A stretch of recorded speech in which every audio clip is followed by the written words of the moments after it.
What's going on, Lillian, Texas? Welcome to episode 51 of Talking Throws Podcast, Texas Style. I'm Coach Jason. And I'm Coach Janelle. And we're throws coaches with the Throwing Factory Track Club. You can go to throwingfactory.com. If you're looking for a really cool podcast t-shirt, we encourage you to go check it out on our shop section and buy, and also our hats as well. And we have some new funny kind of catchphrase shirts that'll be coming out here pretty soon to maybe wear in the fall. So go to thethrowingfactory.com to check those out. Remind everybody too about west of the Throwing Factory and east of the Throwing Factory. You can contact Coach Kai or Coach Jarvis on the Throwing Factory website.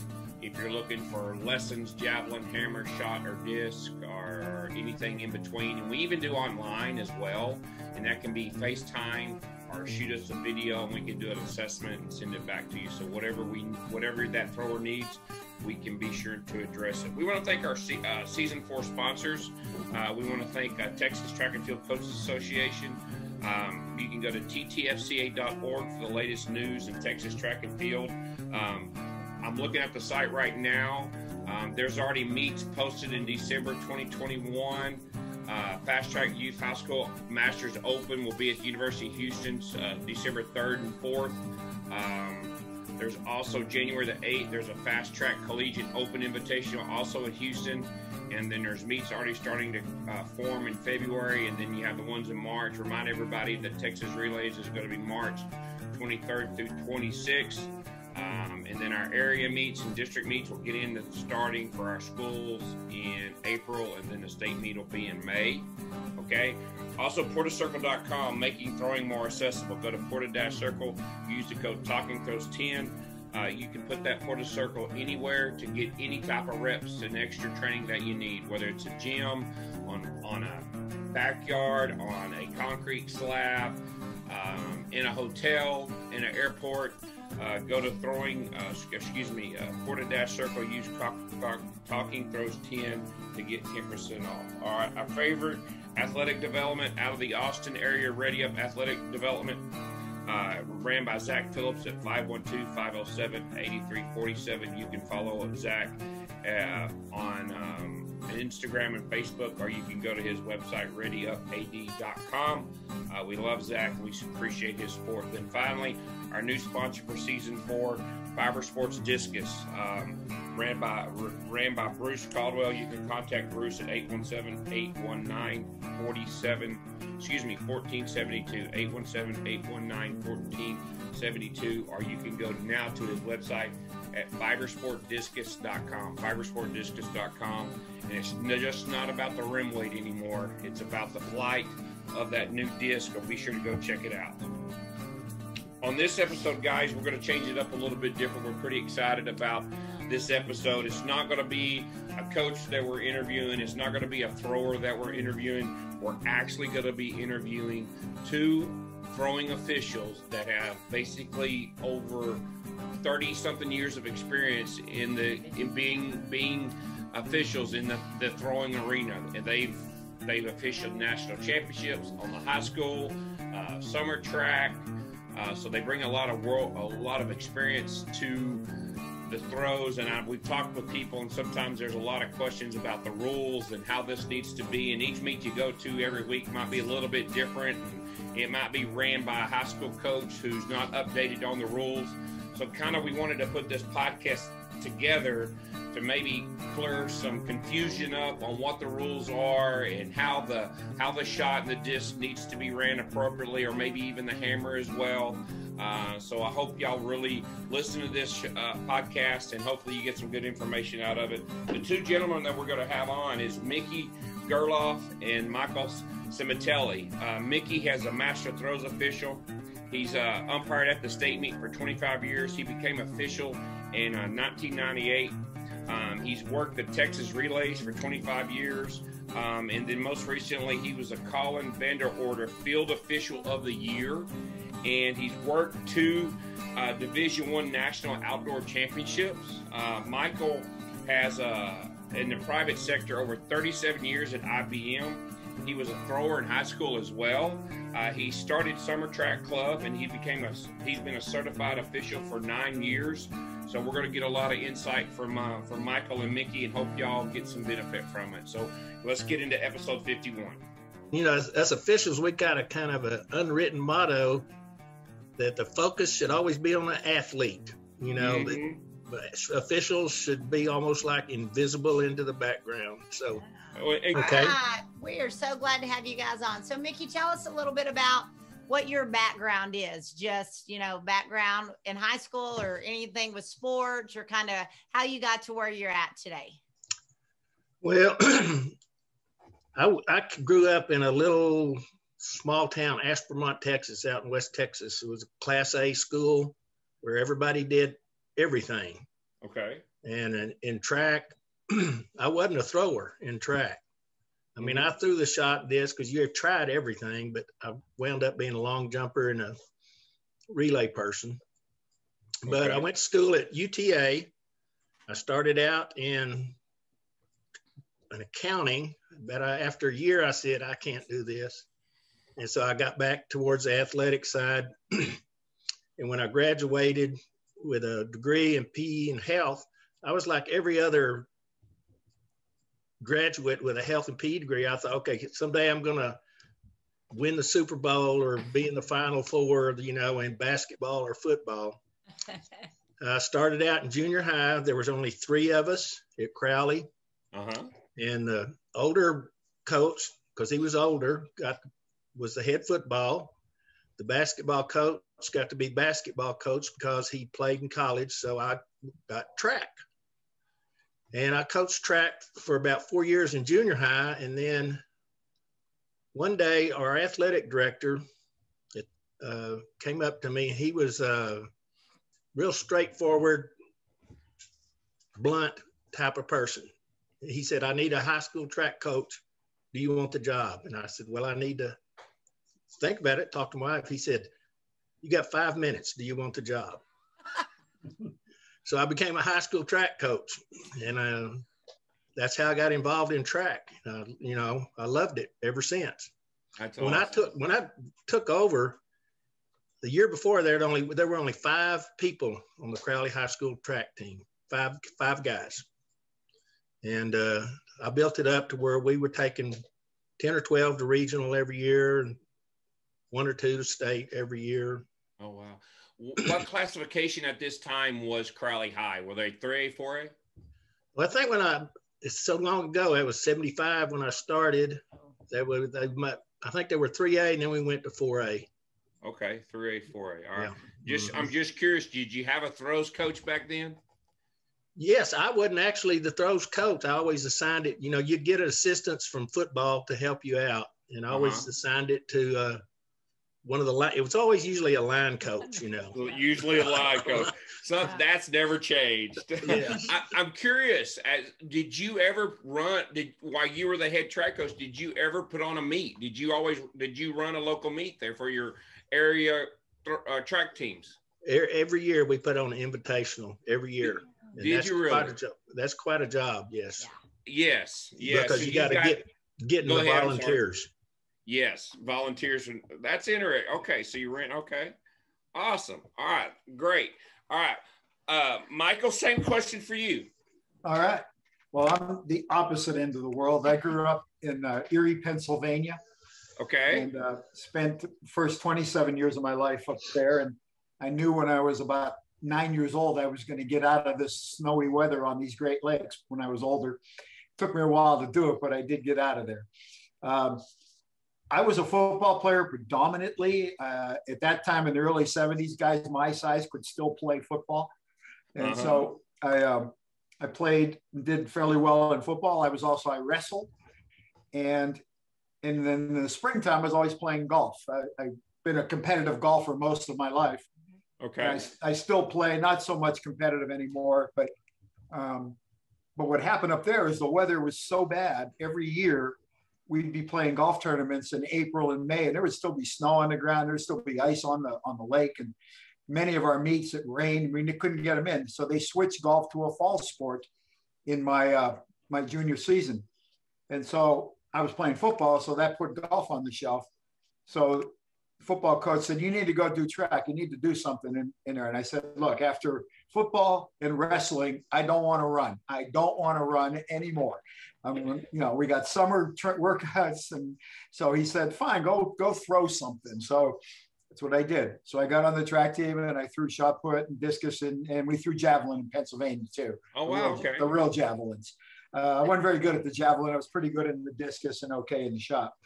And that was fun.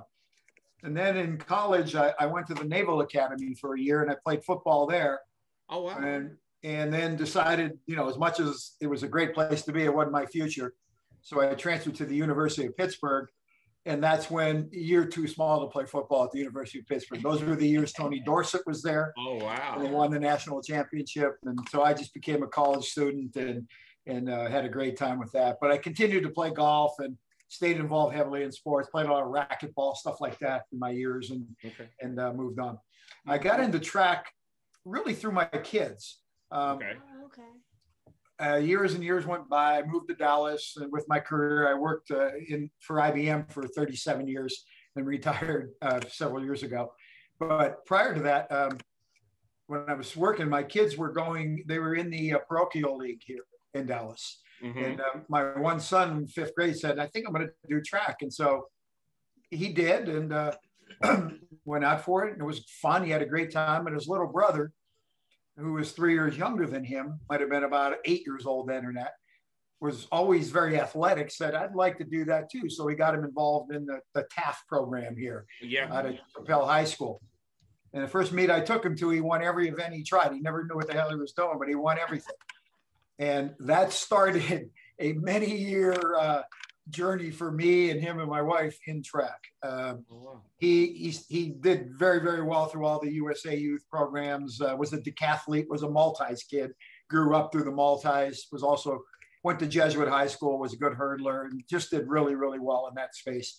So while he was in the youth programs, I started coaching. I went and got USA coaching certified and started coaching in the parochial league, and then ended up coaching in a private club, a track club here in Dallas. And then we actually started a club out of Jesuit high school. And so I ran that club for a few years. It's still going, by the way. One of the coaches there runs it. And so anyway, so my son eventually went on to University of Tulsa, where he was a decathlete. And so I had, at that point, you know, all through those years, I helped out officiating because you always need help, like you helped me, you know. Yeah. And so, you know, and that was fun. So when he graduated, the university was done with track.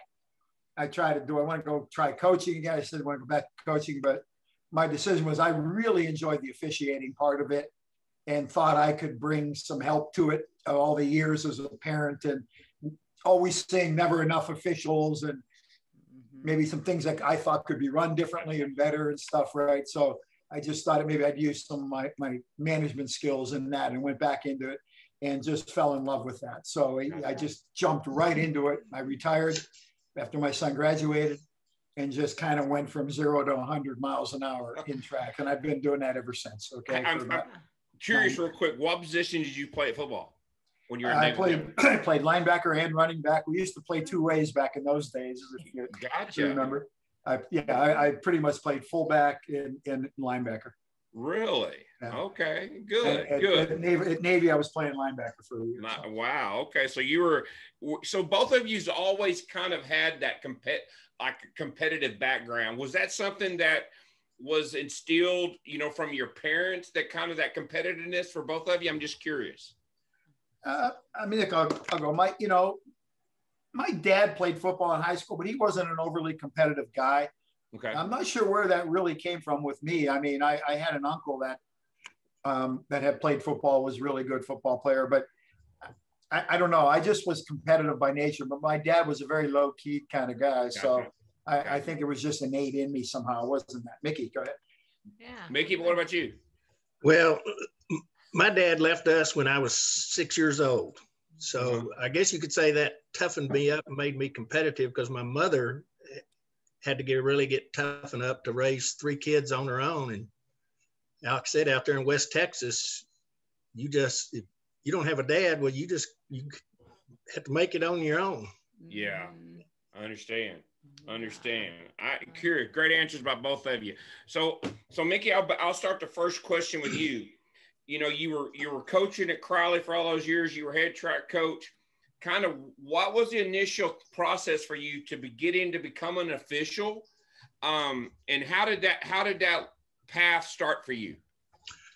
Well, in back then in the 1980s, at the state track meet, they really didn't start out using certified officials, you know, at the state track meet. It was usually a lot of principals and superintendents and teachers and coaches. It was a volunteer type thing, but there was a waiting list. You had to get on it because everybody liked to get out of school and go down to Austin and watch the best athletes in the state, you know. And the school would pay for the meal. Yeah. But there was a sporting goods salesman for Oshman that got me on as an umpire down there in the 80s. And so I was going down there every year umpiring. And I don't know if y'all know Chester Bradley. No, sir. He's a real well-known USA track and field official. He's done Olympics and everything like that. He was the head referee until he passed away. And I knew him. And then also, y'all know a guy named Jim Carlisle. Oh, yes, we know Jim. Yep. Okay. Great guy. Jim, well, I met Jim when he was coaching True. He was coaching cross country at Cedar Hill. Mm-hmm. So in 1998, he told me, Mickey, you need to get certified. And he took me to a class that he was holding, you know, where you take the test, open book test, you know, you pay your dues and you become certified. And it just kind of took off from there. Of course, you got to do a lot more nowadays to remain certified. It's a little bit more complicated process, but yeah, that's how I got into it. We'll get into that a little bit later. Michael, how did you get into that? What was your path and initiation into officiating? Okay. As I said, I had helped out for so many years and kind of had a good feeling for what it was. But when I did retire and my son was done competing, when I made the decision that I think I want to pursue this, there were a few of the officials, like you may know George Adams. George, I had known George because he had officiated a lot through my son's, just through the clubs and stuff. I had known a lot of the officials, but so I contacted George, and, George kind of took me under his wing, and then as did Jim Carlisle and some of the other guys. And so from that day, I said, look, I really want to do this. And they said, here, just like Mickey, here's what you do. We drove down to Baylor one day, and there was a clinic, and we took an open book test and paid you $40, and here you are certified. Okay. Wow. Okay. That's all. But then they said, it's all on the job training. Okay. So, but I was so fortunate because I had some great mentors, Doc Tyson, who just passed away a few weeks ago. Of course, Jim Carlisle's now passed away. But between George Adams and just some other great guys, very quickly, got through that. So it came out of, as I say, mainly just growing with the sport for so many years from the time, my son was eight years old through 22 in college, and all those years and helping and loving what was there. That led me to it. And then it was a good fit from the beginning. So he may have this question for later on, but when did you guys cross paths? It sounds like y'all got started around the same time. Do y'all remember the first time you guys crossed paths working together or taking one of those classes? I think Mickey might have been ahead of me a few years, right? Yeah, I was, like I said, I started in 98. Yeah. When I just think about it, the first time I can probably think about crossing or working with Mike was when TCU had the Big 12 outdoor championships. Okay. Oh, wow. Yeah. I know we worked together, on the discus and javelin and stuff. Yeah, I think that's probably about right. Okay. I would think so.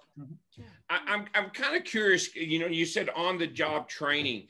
So after you take this certification and all that type of stuff, it's very, and y'all don't have to give details. Y'all aren't doing this for the money. No, none of y'all, but either one of you is talking to me in a mansion because you've made so much money being official. Am I right on that? Definitely. Yeah. It's we're not, or the food, okay? Or the food. So how do you specify what event you do? Because Mickey, you grew up a long jump in the jumps, and you were the head track coach, and that's kind of where you worked in your background. And Michael, you were a little bit different.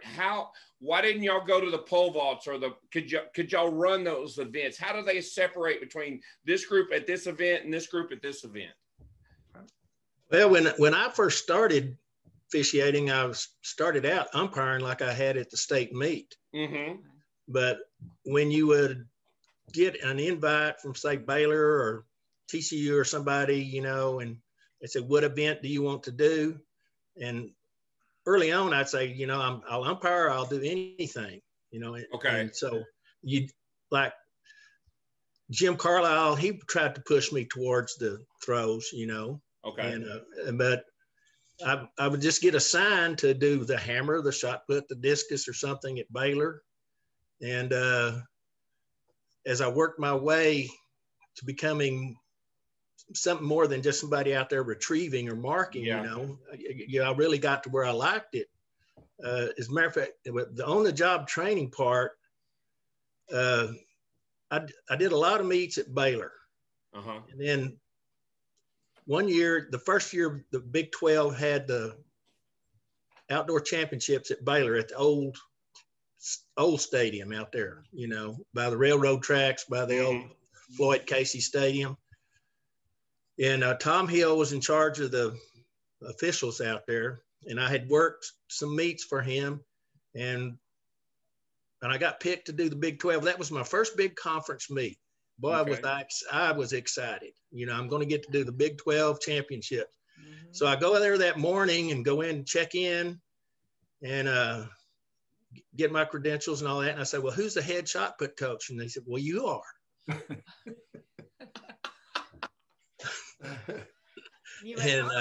So the on-the-job training that's true. Yeah. I had the experience, but I had some really good crew members, thank God, because that was a lot of pressure first time. Wow. I'm sure. That's cool. Wow. I'm sure. Michael's question. Go ahead. Oh no, the same question. Yeah, go ahead, Michael. Yeah, it's it really does depend on when you first get going. You're there to help, as Mickey said. Put me, most of the time you're in positions, well, obviously when you first start, where whether you're retrieving or recording so it doesn't much matter what event you're working in to start with. They're not going to put you in any judgment call position at that point. And then some people take to one event more than others. Obviously, at the collegiate level, at least, there's 4 throws outdoors, so they need more officials for that than they do for the 2 horizontals or 2 verticals, typically.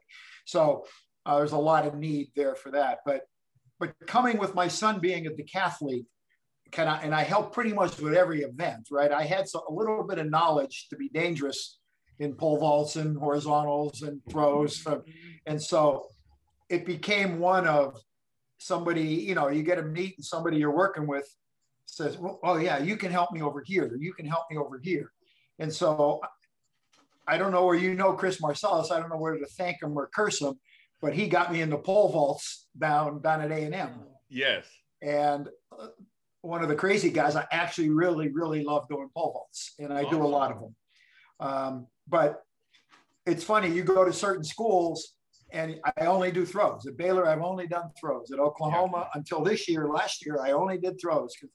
And then you go A&M, I only do pole vaults. And so you get into on the cruise at certain places and do that. But maybe I'm a little ADHD like my son, the decathlete. I kind of like the variety of things. Yeah. So I really do run multis. I run any field event now. I've gotten to where, all of them are fine for me. So I don't have one particular preference over the other. And I just tell meet directors, wherever you need me, use me. Gotcha. And most of the time, it's where they always use me, like I told you in the past. Yeah, I'm curious. How do you? Because there's each event has a little bit different rules and a little bit different stuff going on here for stuff to happen. Because pole vault, the wind, is a big deal. Yep. Shot and disc, they don't measure the wind. In the discus, I wish they would, but we won't go into that. So y'all are just being pulled. How do you know the rules and keep up with, the different rules and all the regulations that you go from meet to meet? That's a good question. I mean, there is definitely some aptitude to be able to do that. Within the officials groups, we know we have what I call the legislators and the lawyers, that know the rules, right? And I am one of those, okay? I literally read the rule book every night before every competition, okay? It doesn't matter if I'm doing discus. If I'm doing discus, I am reading the rule book every night. Whether I'm in a hotel, I will go through that, refresh me. So when you work multiple meets, that's really, multiple events across meets, that keeps me fresh constantly, because I might be doing a pole vault one day and the next day doing a throws, the next meet doing horizontals, next day being a multis coordinator. So I have a mind to be able to keep track of all that. My professional career was the ultimate multitasking and having to know stuff. So there's an aptitude that matched it, but it's also, every official should read the rule book before every competition. You don't have to read it every night like I do, it'd be crazy, but you need to read it before every competition. Now, if all you do are long throws, they're not going to change overnight. But that's one way I keep myself fresh, because I do so many different events. Gotcha. I just read the rule book over and over and over. Mickey, do you read the rule book over and over?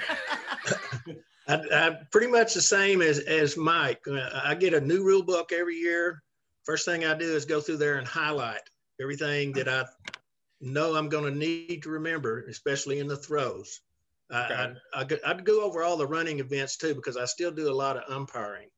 Okay. But you can sometimes catch me at the beginning of a meet while the athletes haven't reported or they're warming up or something. I'll have my rule book out, scanning, making sure I've got the highlights and what's going to be important. Yeah. Awesome. I got a question, and I'm loving this. So my question is there one universal rule book? No. Because you have rules and stipulations for UIL in the state of Texas. You have rules for United States Track and Field, like summer track, or even how they run their professional meets. And then you have IAAF, that run the Diamond League and some of that type of stuff. How? No. The answer to your question is no. In fact, we have, what Mickey's holding up is a rule book that is a book that one of our officials in Colorado or California, I can't remember where he is, put together that compares all the rule books. Really? Yes. And he lists the 4 different major rule books we use, which is what you said. And it's in a great format too. It's in a wonderful, simple format that allows us to do that. Otherwise, I got right here, this is USA and this is NCAA, or USA and NCAA here, but I got the high school ones and I got all that. Then of course, as you mentioned, you have like the UIL has its own spin on that stuff. Yes. TAPS has their own spin on that. So literally, that's one of the challenges that we have. What rules are we working? And that's certainly something, if coaches listen to this, because we had that situation come up twice this summer for me already, where, we were doing I was doing an AAU pole vault meet. Uh-huh. And AAU operates under USA Track and Field youth rules, as you all know. But so many coaches think they're operating under NFHS rules. Mm-hmm. And there are some significant differences for the vertical jump. The throws there's some differences with throws, but in verticals, things are different. If you've been out for so long, when you get run throughs, how long your run throughs are, and how many bars you skip, all those things, and they change. And so some coach planned his entry for one of his athletes to come in based on the high school rules. And that's different in USA. The USA rule now, they've changed it three times in a row, but said, look, if you're out for an hour, then you get run-throughs. For 2 minutes, you get two run-throughs at 2 minutes. I mean, after sitting for an hour. And he thought they were under the high school rules, which is every 3 bars you skip, and got very upset when I tried to say, those aren't the rules. And I'm saying, you got to read the rule book for what you're using, what you need to know. So I would really encourage coaches, if your meet directors don't publish that to you, what rules are we going to use, right? That makes sure you know the rules. Don't just assume it's high school rules. But that's another thing why I read all the rule books, because they're different too, right? And if one day I'm working a college meet, the next day I'm doing a high school meet, then I might be doing a master's meet, which is unbelievable. Read the section on masters in there to get a headache, okay? Oh, with all the those different old masters. So, Mickey, what's the name of that book you had? The guy from Colorado, what's the name of it? California. It's he publishes it every year because of changes that happened during the years. It's called Track and Field Rulebook Differences by Jim Handley, Hanley. Jim Handley. Yes. Can we get our hands on Do you know, is that something you can buy on Amazon or someplace? Oh, you order it directly from him. I can give you the address. That's what I do. I mail him a check every year in California to his address. That would, it's $15 and a couple bucks to ship it. Yeah. Oh, wow. If you could, it's worth it. Yes, if you could maybe like shoot us an email with what's his information, we'll get it on the notes for this, and definitely for doing that. That is awesome. Yeah, so, I'll do that. Sure will. Please do. And then Mickey, my question is to you. You know, is what's the process for working, you know, up the ladder to I don't know, master official. Is that like your rank? Yeah. It's first of all, you got to have the experience. So is there a certain, do you have to be doing it for 15 or 20 years to become that, you know, what's kind of the scale? The ladder. Well, your association and your association chair is one that's going to grant you master level status. It's based on a USATF procedures. It's, you know, your officiating resume, you know, what kind of big meets you've had done and what your positions in those meets were. You have to take the regular test, but then you have to take also a master's test where you have to give specific written out answers to situations, you know, scenarios that they present to you. If you were the referee, if you had to make this decision, how would you do it? And what rules would you base it on? Stuff like that. Wow. So that's intense. Yeah, if I could add to that, just to add to it, there are really 4 levels to our officiating. You come in as an apprentice level. The next level is association. The third level is national, and the top level is masters. Okay. And to work, they like the U.S. national championships or the U20 nationals and that, you need to either be at the national or masters level to work those meets. Okay. There's a minimum of 2 years before you can even request to upgrade, if you will. So once you get in at one level, there's no guarantee you will. As Mickey said earlier, it's become more objective now. There's more things you need to accomplish to move forward. So they look at your resume. They look, obviously, recommendations from more senior officials, go into and just general observation of how, you know, people like Mickey and I who are masters, you know, I'm asked all the time to write recommendations or what do you think about so-and-so moving forward type of thing. When you get to the national level, a lot of people will just stay there at the national level and not move because normally to get to a master's level, you got to be willing to do some traveling. You got to be willing to go work around the country. You got to be willing to go work big meets. Like I got lucky to work the U.S. National Championships in Des Moines, and I didn't care what I did. I was just thrilled to be there, you know. And then you get at the big meets, you get a formal evaluation also. Oh, and really? And those go into the system that then are looked at in prior years when you apply to big meets. And so those evaluations, those are formal, but you're always kind of being informally evaluated by your crew heads and people. And so word does get through. So when you come forward, the certification chair will do their homework to say, has this person worked enough at the national level, willing to travel, to do stuff like that warrants an upgrade. So it's early years, it's pretty much, go do a good job for 2 years, get some things going, and you can move ahead. Later years, it's a little more subjective. Okay. So how the Olympics were just over? Did we send any officials over to the track and field in Tokyo? One. And were those master officials?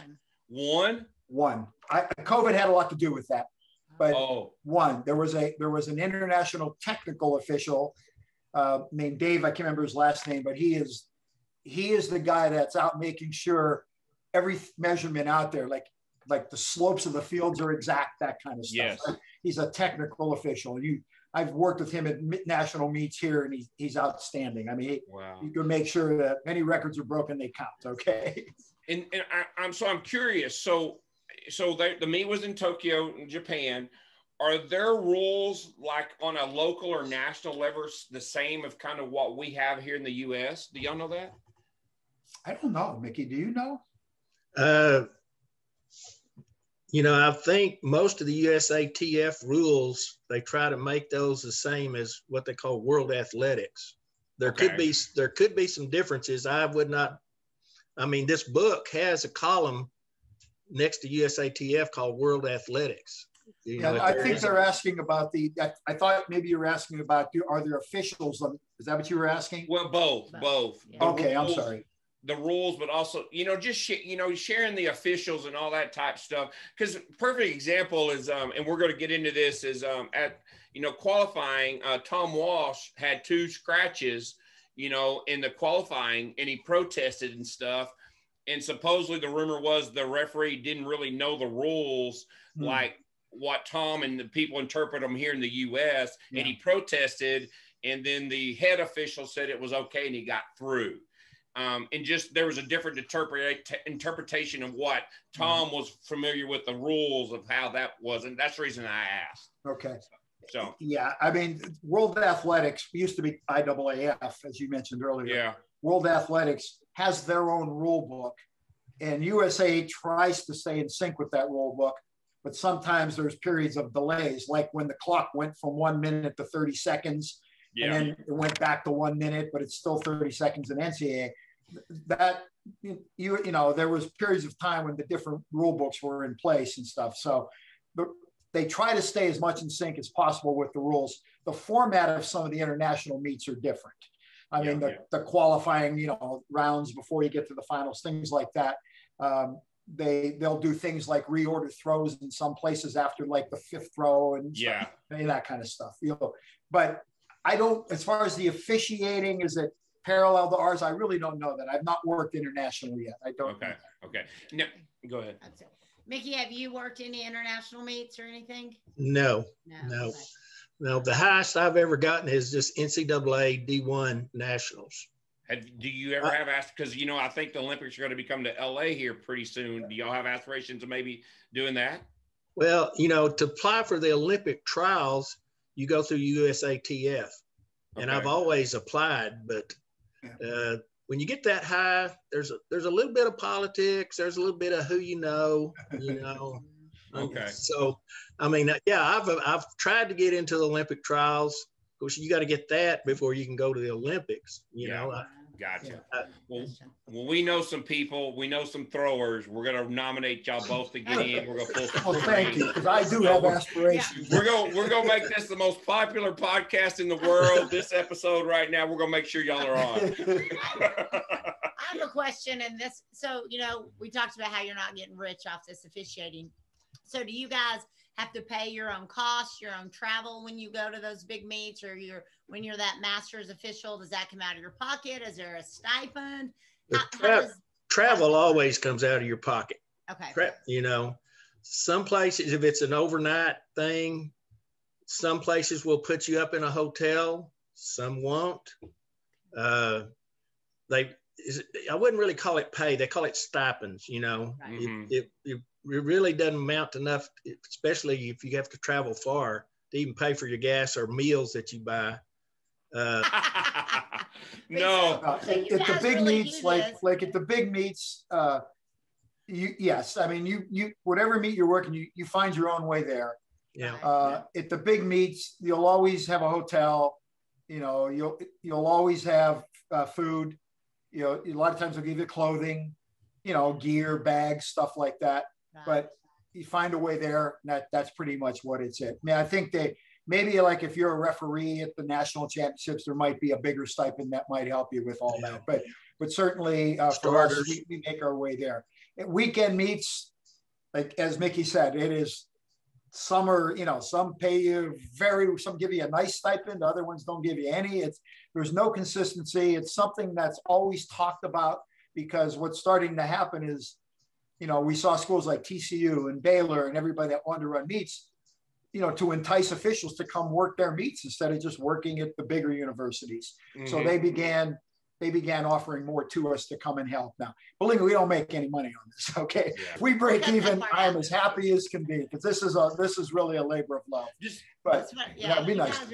You're very passionate about it because you just enjoy the travel and doing what you do. So awesome. I'm just curious from a business aspect, people that make the Masters, I'm curious from a business standpoint, does some officials like file their own like LLC business to kind of make this their business entity, almost like a 1099 rep, so they could do their taxes and help pay for their travel and stuff like that?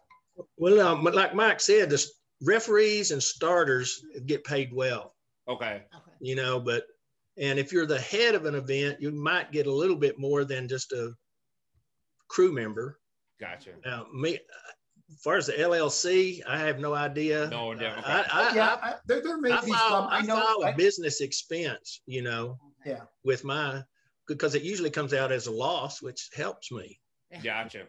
You know, buying rule books. I mean, we buy our own rule books. Okay. Yeah. You can get them online and download them, most books for free, but there's nothing like having the rule book there when you're working. Trying to get on a phone, you can't. That's not appropriate, right? Gotcha. To have a rule book in your hand. You know, every year we buy rule books, and you know, I have my own laser. I chose to buy some equipment of my own, and so I mean, I put that against my business and try to keep it from being a hobby. Gotcha. Understand. We're going to get into that laser. Real quick, though, I'm curious. Mickey, we're going to start with you. You're doing this since 1998. Is there a couple things that you've seen in the throwing, whether it be shot, disc, or hammer, or javelin, that just was amazement, whether it's somebody throwing a high school national record or 198 feet in a discus or something like that? Is there a couple things off the top of your head that you were there and witnessed that was astonishing? Well, at the Texas Relays this year, Valerie Allman was there, and Maggie Malone. Yeah. And, you know, in their respective events, and they had them seated where they were throwing last. They were seated last, you know, to throw in their events, and when they did, it was amazing to me. You know, it's 10 meters beyond what the rest of the contestants were doing. Yeah. That comes to mind just in this current year. Yeah. I've officiated shot where Ryan Krauser's thrown a lot. Yeah. Have you? I'm sure. I mean, that's always impressive. Yes. Yeah. Yeah. What's your percent? Go ahead. I'm sorry. The one I really remember a lot too was when the NCAA D1s were in Austin in 2019. I was flight coordinator of the men's javelin. What's his name? He was phenomenal. Anderson Peters. Yeah. Oh yeah, the kid from Mississippi State. Mississippi State. Yeah, he was phenomenal. I mean, and he was at the Texas Relays this year too. I mean, that guy can throw. I was surprised he didn't do better in the Olympics. Oh, I really was. Yeah. You know, he was throwing for Grenada. Yeah. So Mickey, how do you fight the temptation of watching? You're supposed to be watching the foot foul, but then you catch yourself watching the javelin.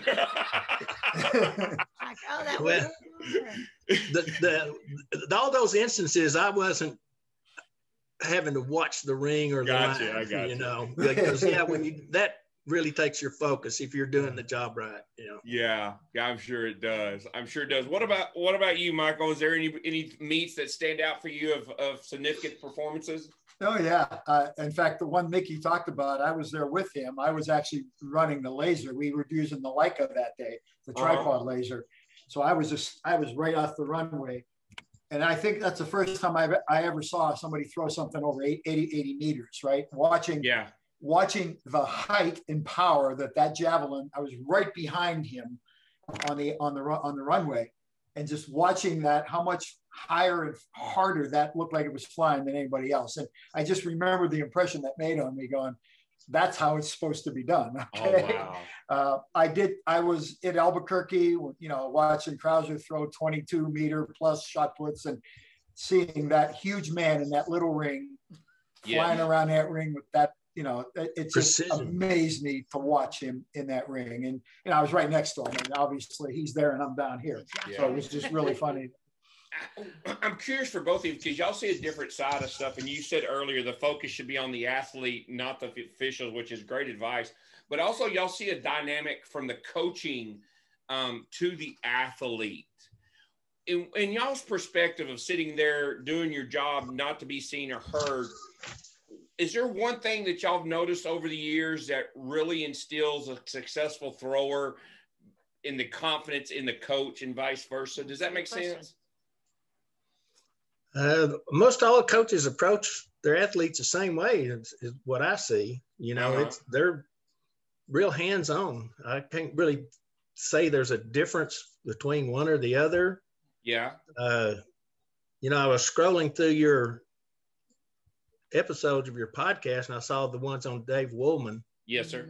And he certainly had an impact on his athletes, because when he was still coaching at SMU, I had quite a number of discus and hammer and throws that he was off to the side, and you always knew he was there. Yeah. Oh, yeah. Mickey, one quick question. I just thought of this. In your time being a West Texas boy, have you ever crossed paths with Randy Matson? No, sir. Never have. I mean, of course, I know who he is, but Yeah, he's still kicking. He still lives in College Station. We talk, and I exchange text messages with him every now and then. So I was just curious if you ever had the pleasure of meeting him. No, sir. No. Okay. Well, Michael, what about you? Is there anything you noticed from the coaches, like he asked? Yeah, this is both in officiating and even when my son was competing. You find coaches of every personality type there is, right? Yeah. The coaches that I really admired were the ones that could adapt their style to the individual athletes. Some of these kids needed to be motivated, and you still see coaches, barking at them and chest beating before they go in. And then other kids are much lower key. It's much more technical. Go over, look at the videos, and and so when I see a coach that's doing that with different athletes, then I know he's good she's good because she's adapting to the individual athlete. And I saw that with my son. Had some coaches that had one style for everybody, and barking at every athlete's not a way to get through some of them. Some of them need it, some of them don't. We know that. You know that exactly. And so he barks a lot. I'm like a poodle. You rub my belly and I'll get on the ground. Yeah. So I noticed as I gotten to know, especially a lot of these college coaches. I mean, college coaches are great. They're pros. This is their jobs, right? Yeah. And you can tell, why they're there and why they want to be there. And most of them do a pretty darn good job of adapting to whatever the situation and the athlete calls for. Yeah. Wow. Great answers. So all right. So Michael, we'll start with you because I'm curious to know. Tell us about that laser, because I've had people come up to me and ask me how that laser works. Even when we were just in Florida, they were using that same type of tripod laser. Yeah. So what's the name of it, and tell us how it works to get the measurements and all that. Okay. The science behind it. Yeah. Oh yeah. I will give you more than you want. Cut me off when you need to. Okay. There's really two types of lasers. And when you saw me at the AAU meet, I had them both there. Yes. And prior to the surprise, Janelle, that we had where we had to run the event, I was setting up to use the big triangulating total station, it's called. Total sits station. off to the side. And eventually I did use that during the day. Right. And I'll talk about that one later. That's the much more expensive, the much more sophisticated, and one that's there. And it has advantages, and it also has some disadvantages. So, but the one you're referring to is the one that sits on the tripod that we carry into the ring with us, or on the runway for a javelin, or it's used in long jumps. It can be used anywhere. Really? It actually can even be used in pole vaults and high jumps, and it is in certain places. Now, I think in some cases you can be faster with other equipment than that, but there are some advantages of it. Anyway, the one you're referring to, the brand most of us use is made by Leica, which makes all kinds of scientific measuring equipment. The company Leica. These are called Leica Distos, and they look about the size of an old calculator. I don't know if you remember the old TI calculators, right? They're 4 or 5 inches long, 6 inches long, type of thing. They're the tripod and the laser and the pieces that go with it. A school can get it for about $500 to $600 per setup. So it's relatively inexpensive compared to the total stations, which are going to cost you $2,500 to $3,000 for a setup. Wow. Okay, so there's a big price gap. And up until a few years ago, those things were like $5,000 to $7,000. So that's why you don't see many of those. You know, A&M has them, UT has one, old one, Arkansas has them, but very few schools have those because of the cost. Now the cost is coming down. We're going to start to see a lot more of those. Okay. But the Leicas are very affordable for what we use them for. The way they work, because I get this question every meet, and that's fine. I don't mind. So many coaches come up and ask me, you're putting that in the center of the ring, but that's not where we measure the throw from. Yeah, I know that. Okay. I hope I know that. Okay? So how do you know that it works? Okay. Very simply, if I could do it, it uses triangulation in a vertical dimension. That's probably nothing correct technically about that, but that's how I explain it to people. We put the laser, let's say we put it in the middle of the ring. Yes. And it's maybe 3 or 4 feet off the ground. If you're tall, you raise it, etc. And the laser measures point to point.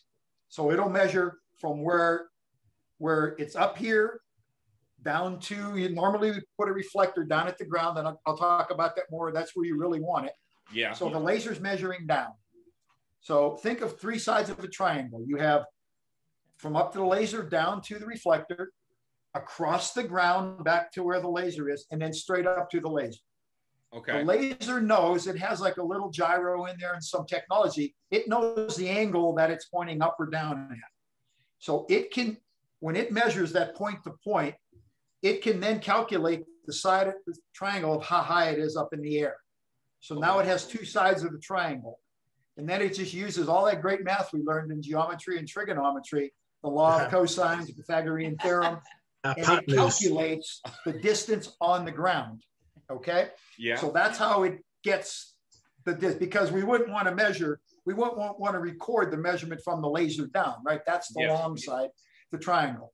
So the laser does that by measuring one, calculating this one, and then using math to come up with this one. Wow. Now, the question I get every time is, well, but we don't measure from the center of the ring. That's true. So one of the first things you'll see us do in the mornings, if you're there before we start, is we will take a steel tape, and I will run a steel tape out from the toe board or from the front of the ring or from the arc line on the javelin where we measure from. I'll run that out a set distance, maybe 10, 20 meters, 30 meters, 40 meters. In USA meets, we actually do have 3 different measurements out there. And I'll put a little marker out there. We call it the birdie, or you'll see these little feathered things. That's a 20 meter, 30 meter, 40 meters measure with the steel tape. So we know that's a good number. Then what we'll do is we'll go back to the laser, which is sitting in the middle of the circle. And we will measure, we will measure from there to the measurement. Let's say we're in a shot put circle. We know a shot put is 7 feet round. Mm-hmm. Most of them are. So no ring is ever totally round. Trust me. This is why we're going to do it this way. I'm going to explain it. That is awesome. So we know it's 3.5 feet, or it should be. Yeah. So when I first measured to that, let's say I put that thing out there at 30 feet, my birdie. I took a steel tape, put the birdie out there at 30 feet. When I stand in the middle of the ring and I measure it with 0 offset, it's called, it should come up pretty close to 33.5 feet because it's measuring from the center of the circle. Now, like I said, no circle is perfectly round. It might be 33.5 1/4, or it might be 33.7. Okay. Whatever it is, I subtracted from 30 feet. So if it's 3 feet 5, then when I say, okay, that's 33.5, that means the radius of this circle right now from here to the toe board is 3 feet 5 inches. So then I program that into the laser to subtract that from every measurement it takes from that point forward. Oh, wow. So the laser will always read the center and will always, that's called the offset, and it will subtract the offset from every measurement it takes. And what we do is, go ahead. So just for clarification, the readings that you get can be in feet and in meters, right? Yes, you can choose. So whether we're doing high school meets or doing the rest of the world. Okay. And so you get your offset set. That's the hardest part. That's the part you got to have a little training to do. We have what we call idiot cards on anybody could follow that and do that. Okay. After that, using the laser, I can train somebody in 5 minutes to use that. And the younger the person, the quicker they usually pick up on it. Okay. And so, but no, it's really quick. I've run meets where we have volunteers, they fight over who's going to run the laser to measure the throws. But setting up the offsets, getting that, if something goes wrong and the batteries have to change, you need a little more usage of it, obviously. Gotcha. Now, so that's the primary way they work. And if you're in a discus ring, of course, you're going to be a little over 4 feet or, 2.5 meters in there. Javelin runway, you'll be at the 8 meter mark or 7, 9, 8, whatever it comes up to. It's all the same in there. Okay. So you're just programming it for the offset against a steel tape measured point. And if you notice, after every flight and after every event, for sure, we take a control measurement out there because we want to make sure something didn't change. Right. Because it's technology and sometimes things happen. Occasionally, I've had a laser go bad on me. I had it go bad at Texas Tech, and right in the middle of an event. And you got to kind of. One time we had to start over. Another time we were able to figure it out and just adjust measurements to do that. But we normally will check that thing after every flight. Sometimes if I'm at a big meet, I'm checking those things before and after the flight begins. Gotcha. All right. To get that. You said it twice. Why a steel tape? Why not the one that we buy at Walmart that measures 200 feet? You can definitely do that, but a steel tape is going to be, you don't have any stretch in a steel tape. You don't have any twist in a steel tape. Gotcha. So, that's the issue. When you use tapes to measure, which we all did for how many years, you still do, that's the least accurate measurement you're going to get. You get the twist, you get the wind shift on them, they break and all of that. Yeah. So a steel tape has nothing. And, if we're ever certifying records, you used to have to use a steel tape for all those reasons. So we use the steel tape. I carry one around. They're heavy, they're a little more expensive, but it's worth having that. So I know that is in great position. It makes the coaches feel a little bit better too, knowing you've done it with a steel tape. Yes. Yeah. There's still a lot of unfamiliarity amongst the coaches, maybe some distrust of the lasers. And so we try to explain anytime anybody asks, we make it very visible that we're measuring and we're controlling this thing, checking this thing and doing that. Gotcha. The other important thing that I'd like to get, I know I'm probably going over longer. No, you're doing great. You're actually awesome. For all the coaches, particularly as you work with your grounds, your maintenance people that are setting up your sectors, it's important to get your everybody wants the visual, the 40-foot line, the 50-foot line. At least half the time that I go, those are not accurate. And sometimes they're just off because they don't arc them enough. They're off by a couple of inches. The biggest mistake I see at so many high schools is who's ever putting those lines out is measuring from the center of the ring. So the lines are at 36 feet, okay? They're at 46 feet, they're not at 50. And so those lines, they're obviously there to give you a visual, right? And a lot of times for coaches and athletes to know, because every meet athletes will ask you, how far are the lines, right? They all want to know. And because in most meets that I work, many meets I work, they're not accurate at all. They either measured from the center. I had one where they down there, they drew the line straight across. They didn't arc it at all. So just for clarification, where are they supposed to start? Where are they supposed to measure from? From the toe board or from the front of the ring. You want that to be so the athlete and you, the coaches, parents, know how far the throw is, right? They're using that as a gauge. And here's where we get in trouble. I mean, you got a line out there that's supposed to be at 40 feet. Yeah. But because they measure from the center, it's at 36.5 feet for a shot put ring, right? So somebody throws one and it lands 2 feet over the line. We measure it at 38 feet and they're screaming, I can see the line. And that happens all the time. It's like, okay.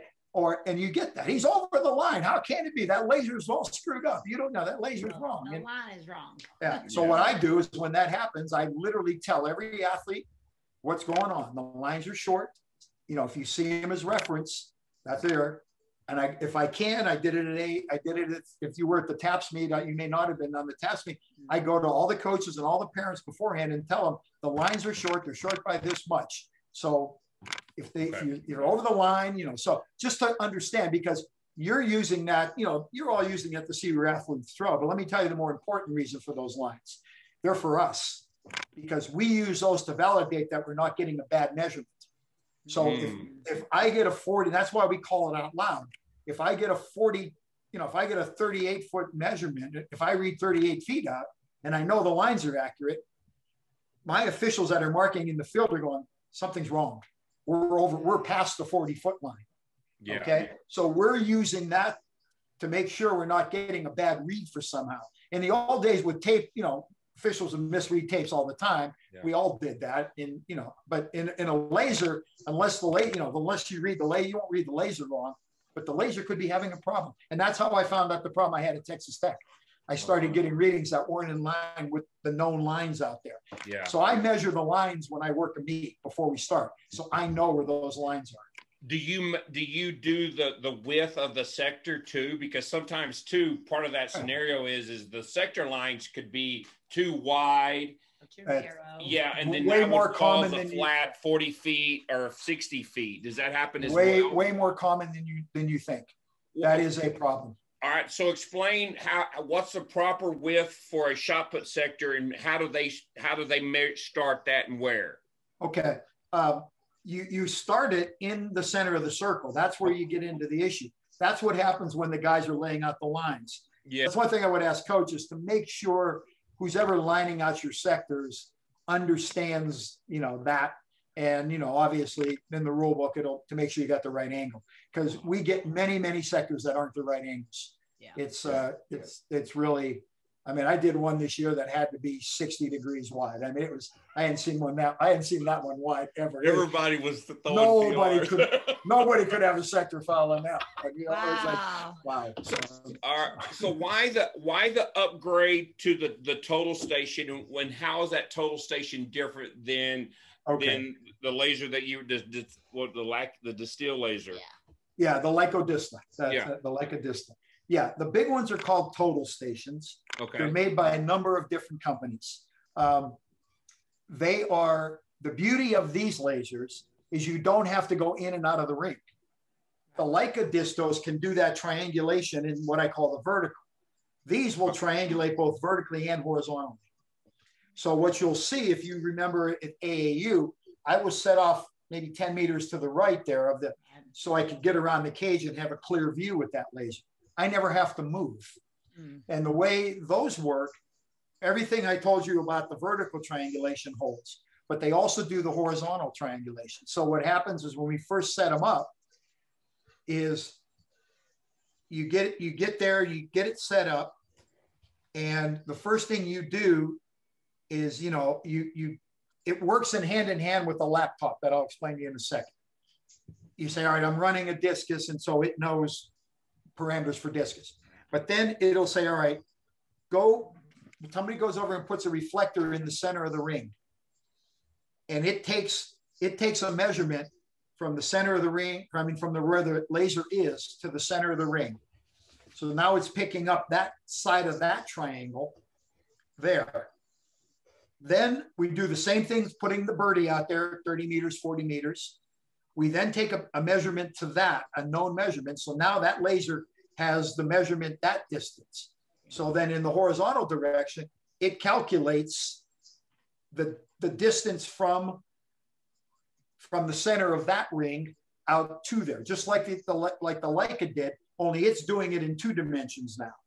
Oh, wow. It also then does with the laptop. The laptop has a piece of software on it, most commonly called field links.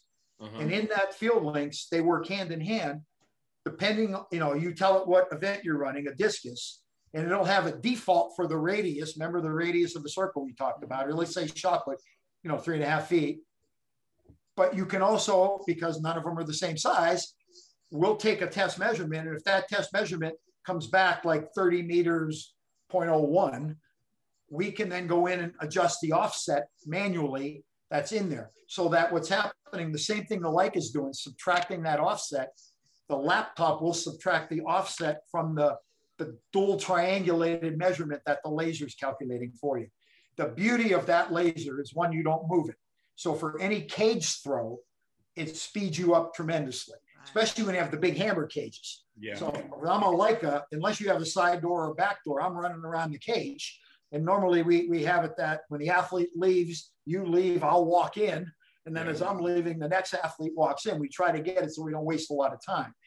With the total station, you don't have to go in and out of the ring at all. So that makes it really well.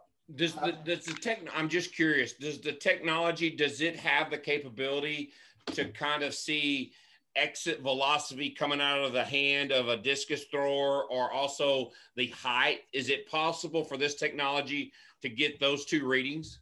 No.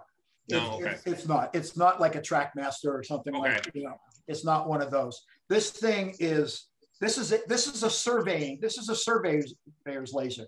There's nothing unique to track and field them. This is the exact same equipment surveyors use. Survey laser. Okay. Makes sense. It is, this thing takes more practice and experience to use, right? I mean, I can't train somebody in 5 minutes. They will be asked to leave because the time there's a coordination effort. Like when somebody throws, I'm watching them throw and I'm moving the laser while it's in the air, so that when it lands, I'm already in the viewfinder of the laser. I just have to make minor adjustments to find the reflector to do that. That takes some experience to do that when they're throwing 80 meters. Trust me, of course. You got to be doing that. So it's just a repetition thing, and maybe a little bit of hand-eye coordination too to do that. But again, I train people on doing it, and it's not like it's impossible. It's not impossible. Mickey's bugging me to train him, and I will soon. But I've trained and gotten people certified. The other thing about this is, I mentioned that laptop. That FieldLink software also has the ability, and this is what we use at all the big meets, right? You use these. The timing companies will give us the laptops to use, and we plug the lasers into there. The laptops have on them, they download the events you're working, are downloaded on that laptop, or you can go download them yourself. So it brings up an electronic flight sheet. Yeah. And you just keep bringing up the next athlete, and it'll put it, so it's actually electronically recording. You manually bring up the next athlete, and then when the person throws, you move the laser, get on the reflector, you hit a button on the laptop, it tells the laser to read it, and brings the reading in, does the calculation, and then puts it right into the flight sheet, transmits it to the database on the server, displays it on the display boards if there's display boards available. Yeah. And if you're using them for horizontal jumps, it connects to the wind gauge, gets the wind reading, and it just immediately populates your results database out of this. Oh, wow. Okay. If you're not connected, that software costs many thousands of dollars. Okay. Oh, yeah. You can run it standalone like we do. And what I have to do is, when I'm using it at a meet standalone, I'll have to manually enter in the flight sheets. And I usually do that the night before. And so I've tried to find a way to download them. We just can't find a way. Supposedly they had a piece of software called FieldLinks Lite that would do that, but it didn't quite work that way.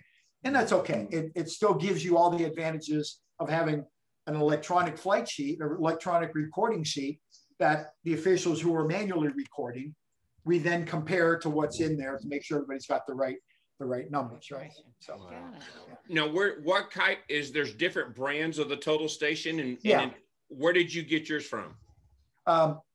Yeah, there's different brands. Ours is called a Motto. A common Motto, M-A-T-O. A common one is Gowin, G-O-W-I-N. Okay. Leica makes one. There's several Chinese versions out there and Korean versions. I can't even pronounce some of the names that are available. We got ours. We were very fortunate because we talked about Jim Carlisle earlier. At the 2019 D1s in Austin, several of us, Mickey included, had worked. We had always used the Leicas at the Texas Relays, and I had done some of the big lasers before. UT has one of these big, a very old version of one of these. Theirs cost like $10,000 when it was new. This thing actually has an auto finder on it. So all you got to do is get close to there, and then it will search, and the whole head jerks around until it finds the reflector, right? So the UT one's got that added advantage. You don't have to sight it in exactly. Oh, wow. So you just get it close to it and it will find it. The problem with that one, it doesn't connect to the software and all that. So it's an old version. So, but anyway, what we did with ours is we had the D1s at UT. The guys that were chosen for whatever reason were chosen. Some of them hadn't had a lot of usage of. They might have been trained in how to use these. Yeah. Myself included. Now I had some experience with them. But what was happening is we were kind of learning. A lot of them were learning as we went, right? And so it was a little too slow. There were some problems that occurred, didn't know how to handle them. We had to wait for somebody to come and do it. And it was making the referees and coaches and meet directors kind of unsettled. Yeah. So after that meet, and I've been using these lasers since I started. I mean, remember, I started, I worked with IBM. I've been technical my whole life. That was pretty easy for me. And so right after that meet was over and we kind of suffered through that. We got through it. It wasn't horrible, but it wasn't the best, you know.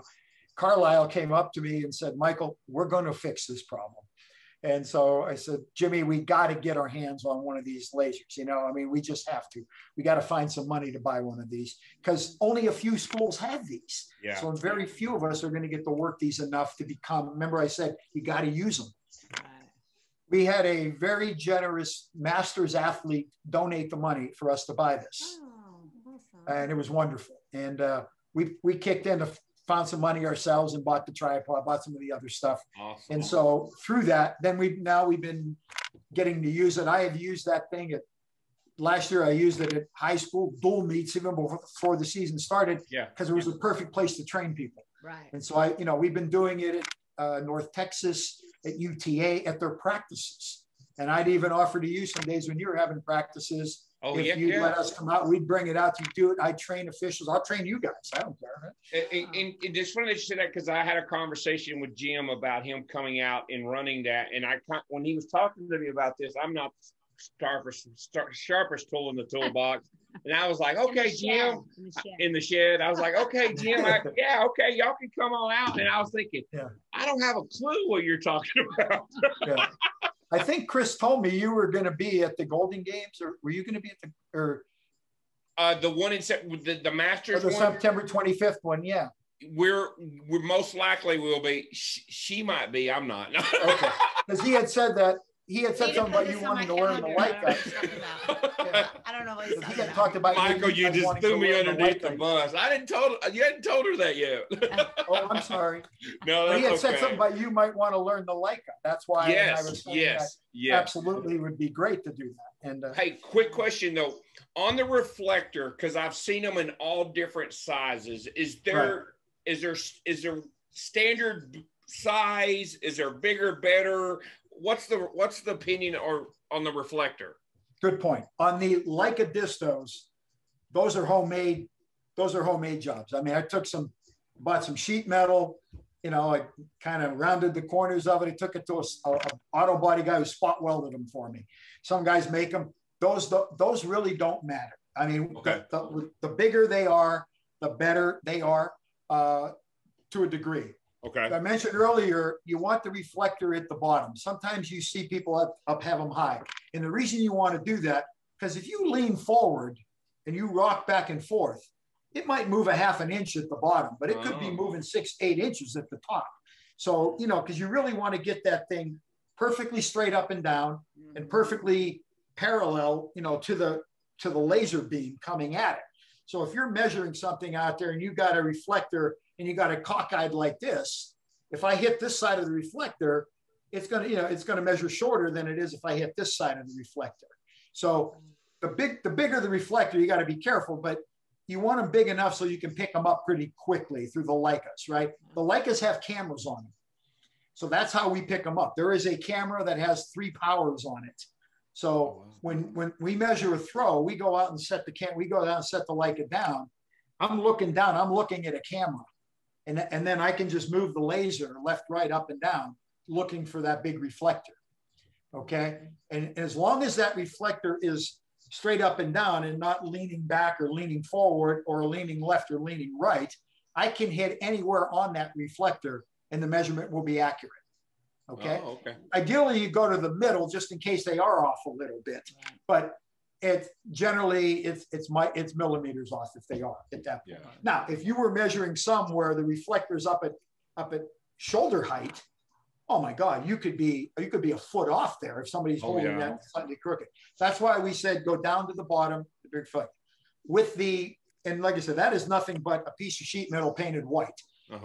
You can use plastic. That camera, that laser on that Leica measurement will pick all that up.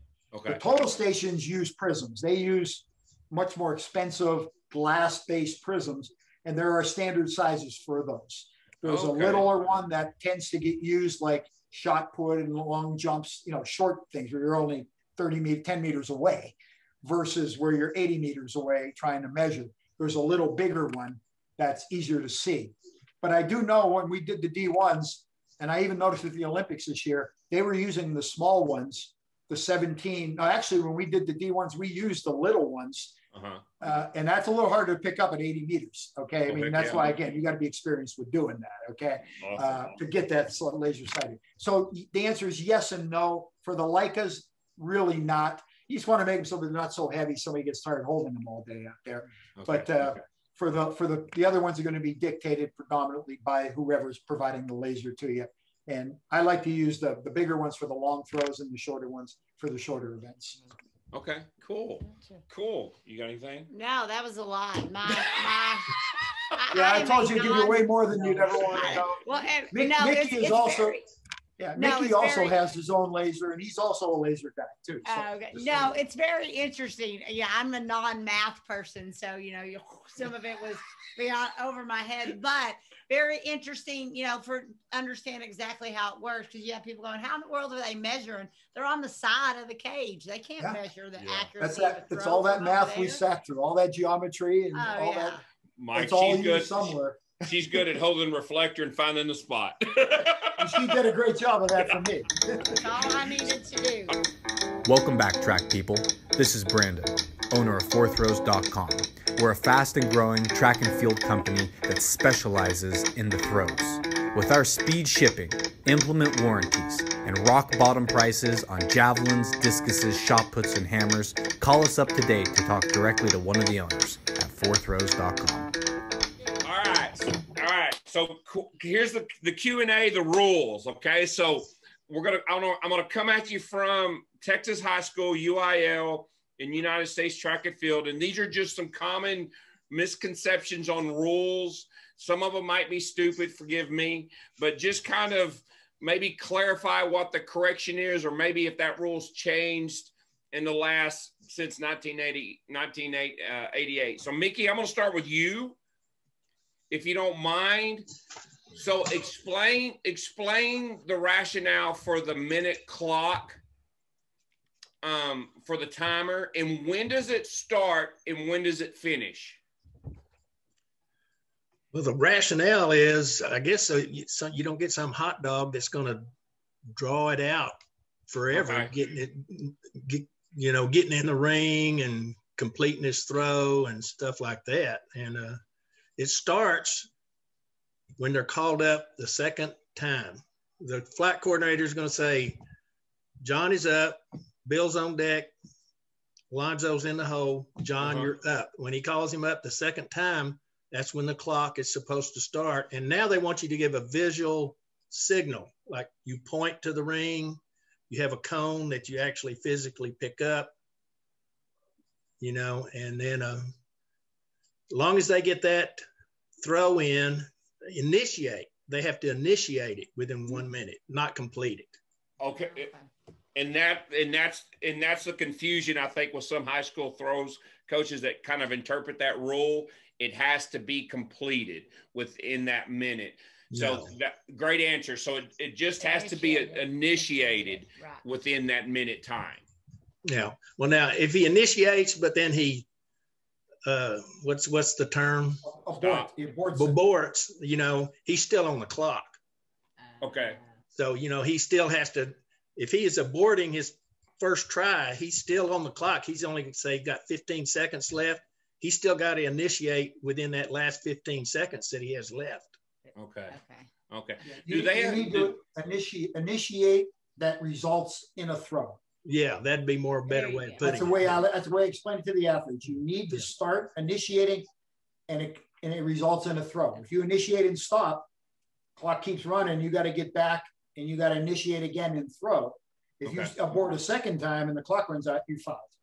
Okay.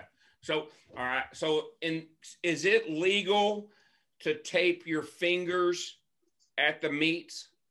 Yes, as long as they're not taped together. As long as they're not taped together. They got to be. Not in high school. Not in high school? Yes. No, not there's in high school. There's no tape in high school except to cover a wound. Just to cover a wound. Okay. Yeah. So, all right, with that being said, from a high school perspective, do they need like a doctor's note or kind of like show you the cut and stitches? The rule book says show it to the head official. You know, I have had some bring me a doctor's note before. Okay. You know. Okay. Now, you know, taping wrists are becoming very popular. And, you know, because I see Ryan Krauser do it or Maggie Ewing do it. And shot put, what's the diameter of the tape, okay, that they can tape it, and how thickness can it be? There's no guidelines. There's no rules on how thick or wide. You can just tape your wrist. Many wraps as you want. Whatever diameter width of tape you want. Okay, so can they do like the old white tape and then put a wristband on top of it? Is that okay? Yes, sir. It is? Okay. Okay, good. So I'm going to go back to the tape and the fingers. So these kids at their high school meets, no tape on your fingers whatsoever. But not unless it's covering a wound. Okay, so then I go to a summer meet, an AAU meet. Can I have tape on my fingers? I don't do AAU meets, Mike. Okay. No, you can. You can. But you can't tape them together. Yeah. Okay. That rule and all the other rule books, you can have tape on your fingers, but you can't have any two fingers taped together. Okay. So UIL, basically Texas UIL says no tape on your fingers. No, that's the National High School. National High School. Okay. That's not I need to go buy that book. National High School. I'll explain. Okay. Yeah, okay. And that was interesting too, but at the outdoor nationals this year, at the shot put, I'm sure y'all aren't aware of it, they were actually allowing them to tape the fingers. So, and there was a lot of confusion on that. So I was just kind of curious. Yeah. What about even taping the hand? Because you see that in college with the NCAA. So they're allowed to tape the fingers and the hands and all that stuff, right? In the college, yes, as long as they're not, they can all move independently. No two fingers taped together. You can have as much tape as on your hand as you want. We make them do this. Yeah. We make them do this for me. Make them do that. I can see them all move. Okay. That's good. So why? So it just changed recently where you could enter from anywhere in the ring, okay, regardless of the event, but you got to exit backwards out of the back. Excuse me, exit out of the back. Why is that? Either one of you. That's just a rule that I've always had. I mean, that I've always worked under, even when I was coaching in high school. Yeah. You know, I guess they want you to exit through the back so that you're not using that extra momentum, right, to make the implement go further by going out the front. Yeah. Would be the rationale, I would think. Don't you? I mean, I'm sure that was the rule, but you know, in a long throw, that probably would never happen, because remember, the other rule is you have to stay in the ring until the implement hits the ground. Yeah, that's true. Okay. So if you were out of control, you know, spinning around the ring to get more momentum, the disc would be in the air. Possibly with the shot put, you could do something. Is there a time limit on the opposite end of that? So they throw, the discus is about to hit the ground.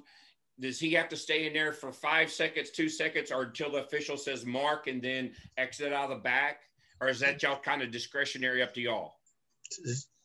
The rule is you cannot leave until the implement hits the ground, but of course that's a judgment call by us. Gotcha. Yeah. Okay. Yeah, and that's something very common is you see nervous kids, they're throwing and they're out the ring. They run out the back. Oh, yeah. Leaving before it happens usually is in a high school level. Yeah, I got you. Yeah. And we don't, just so you know, that the, I forgot, let me train of thought there for a second. It needs to hit the ground, but I lost my train of thought. It'll come back to me. Sorry. Okay, that's okay. That's okay. That's all right. We've been throwing a lot at you. We've been talking a while. I'm curious because I just brought up the example with Tom Walsh in the Olympics and stuff, and I've seen this happen, but it's kind of difficult. Like at a UIL state meet, and Mickey, you might be better at answering this. There's a situation where a coach thinks that there was something wrong with a mark or something like that, and his thrower is already thrown. What's the proper procedure, and how should a coach file protest? Does he start running up there, protest, and stop the entire meet? What's the proper way? Well, it's supposed to be an oral protest immediately, you know. Okay. And then, because that way we can hold the mark. Okay. And we can, and if and then we make sure, okay, are you officially protesting this? And they say yes. So then we go ahead and measure it, but we don't announce it. Okay. We put it on the back of the sheet. It isn't officially recorded. So we have a measurement of the protested throw. And then they have to file the paperwork, of course. And in college, usually you have to pay a fee too. Yeah. And so that way we have the mark, and with the referee rules after watching the video or whatever, you know, if the protest is upheld, then we have the mark and it's official. Okay. So where would they have access to the paperwork? If you're a high school coach, would the head coach have that paperwork to file a protest? They should. They should. Okay. Is that, and I'm not questioning your answer or anything like that. Would that be something that on the UIL website or something like that? I don't even know. I don't know. Like I said, when I was umpiring and working with Chester Bradley at the state meet, the coach would go to Chester and he would give them a protest card, and they would fill it out, you know, and give it back to him so that it would be official. Now, the other thing you run into, you have to state the rule, you know, the rule, the section, the subsection. Oh, you need the book. Yeah, you need the book. And a lot of times the coaches don't have the book. Yeah. You can't just say the guy measured it wrong. You gotta be I mean, just what I do is I carry some of those forms. I give the coach the rule book and the forms and say, you want to write it up, go write it up. Yeah. I just give it to him right there and he writes it up. You know, I try to, you know, because certain things are protestable, certain things aren't. I mean, in you know, when you're paying for it, like they are in college, you really got to think about that. Are we going to win this thing, right? I mean, a judgment call is not protestable, unless, of course, you have official video. Right. Like we did the NCAA or the SEC. I mean, the NCAA prelims. I mean, one company's called Eagle Eye. There's lots of companies, and they have little cameras around the ring. And I mean, they had it right. They had the monitors right there. The referee could look at the thing immediately. Really? Immediately, yeah. And this was like in 8K. This was so visible. It was the best cameras I've ever seen. And I mean, immediately the referee could look at that and either say that foul, you know, I'm going to either support the official or I'm going to support the coach on this thing. But, you know, that's the only way. But if there's no video, and you protest that your guy didn't step out of the ring, and we say you did, there's just nothing. I mean, a referee will ask, did anybody else see? Did anybody, he'll go through that, but generally you're not going to, there's just nothing you can do about that. Yeah. And that's, I was going to ask this earlier. What's the correct positioning of the referees? Because I noticed even when y'all were working the meet at Sam Houston, there was a official behind and then 2 on the side. Is that usually standard to have 3 people watching the ring? Well, the one behind's usually your timer. Okay. That's doing the 1 minute or the 30-second clock, and also watching to see if the implement lands and the athlete's still in the ring. Okay. The two on the sides are your primary line judges, is what you would say. Gotcha. And you want one on either side because you get a more 3D vision. One person could miss something that's right in front of him where the person on the other side is looking back towards it.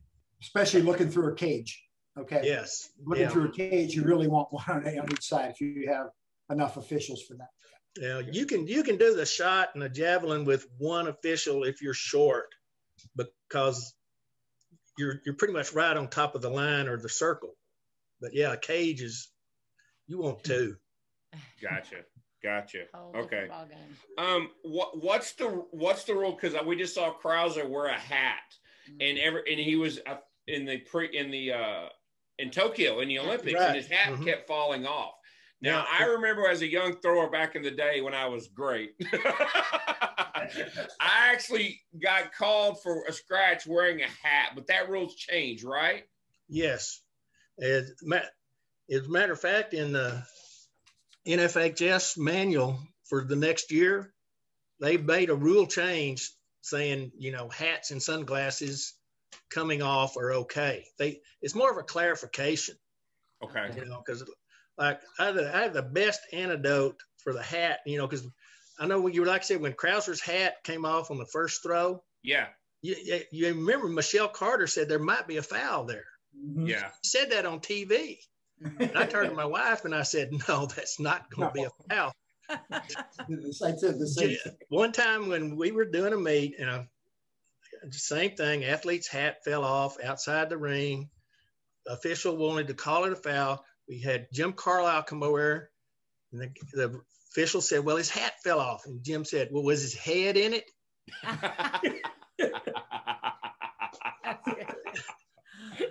And if not, then it wasn't a foul. Right. It wasn't part of his body, Yeah.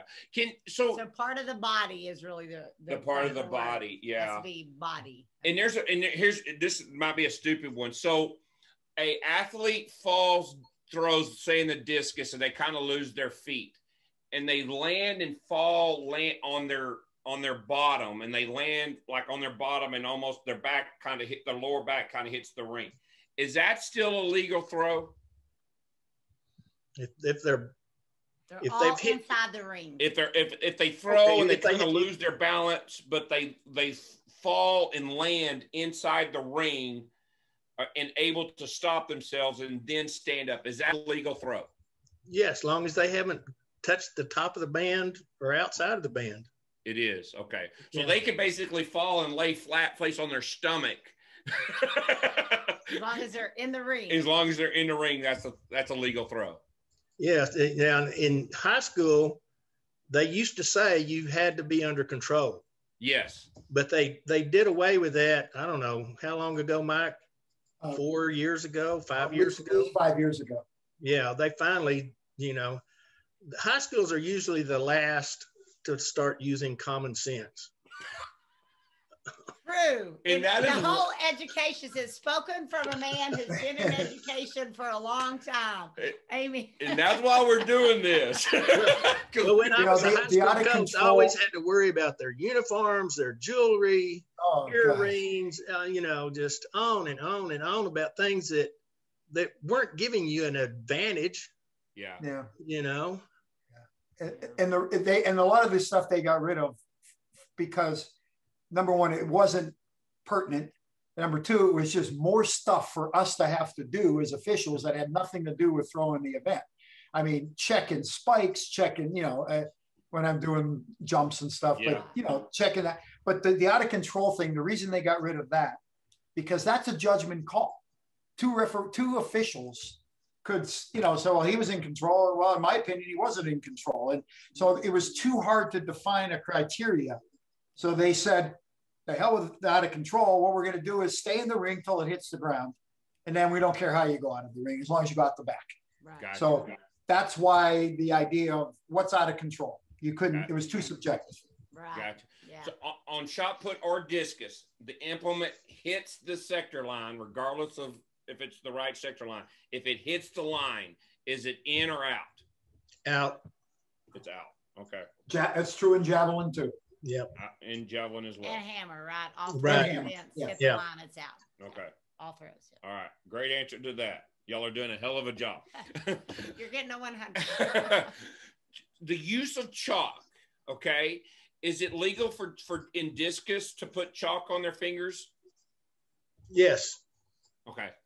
Is it? Here's a crazy question, because I've had this conversation in this debate. The ring is slippery. It's kind of wet. It's been raining. It's not drying real well. The drainage is really poor.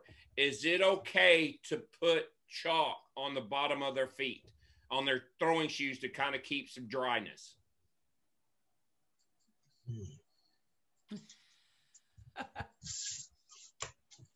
No, it's not. The only thing you're allowed to put on your shoes is water. Water. It's out. Yeah. There's nothing else allowed. Now, what I have seen that I found out was legal, because I happened to me last year, and it's just very, very Socks? smart. Socks. You can put socks It- over it- your it- throwing shoes. Oh, Yeah. your throwing shoes. That, and you know, one girl was doing it at the TAPS meet for discus, and I'm telling you, by the end of the flight, they all had socks from somewhere. I don't know where they got them, but they got socks. And that was going to be my segue question. So it's legal That is to legal. put socks. It's legal to put socks. Okay. Yeah, you Awesome. can't put any other substance on your shoe except water. Okay. All right. But you can put socks. Yeah. And I think y'all may have already covered this, but so if I walk in and I have a towel with me and I want to wipe my shoes off, I can set that towel outside the ring, right? Yes. Okay. Okay, So just you can walk in clarification. with a towel, Wipe it. and wipe it and throw it. You can carry it in and just toss it out.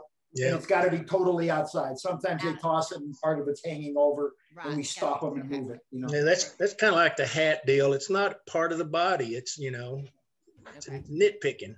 Right. Yeah. Yeah. Because I think back in our day when we threw in high Yeah. school, things Oh, like yeah. that were I've seen take it a too. towel in, you know. Right. So sometimes I think Sure. a lot of coaches revert back to that because Mhm. they're football coaches or basketball, you know, whatever in high school. Like you said, track is their second sport to coach. They don't read the rule book. They go back to how they threw in the 80s and 90s and say, oh, you can't do that. You can't do that. So I promise Yeah, we you, know. if we could get that book We and know. get that information out, we can make a killing to Tesca's high school coaches to sell that book.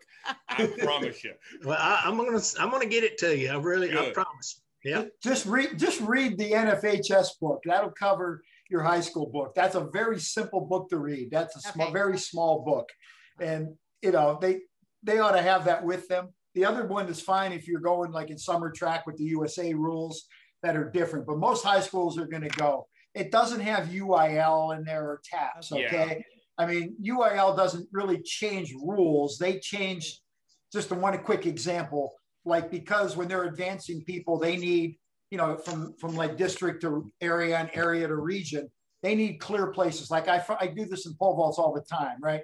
I mean, they have to have alternates and they need clear places, right? So if somebody drops out, so we will break ties. Like in pole vault, you normally only have jump offs if you need them for first place. That's the rule book. Only first place gets a jump off. Everybody else that after the two tiebreakers are applied, if they're still tied, they remain tied and they split points. But in the UIL, they don't want that. So we have to do jump offs. I had to do a jump off for 7th and 8th place this year because they wanted 4 alternates in addition to the 4. And so, you know, that we were laughing about that, actually having a jump off for 7th place. But with COVID, you could have lost the whole team, right? There could have been 3 people. So, you know, I understood why.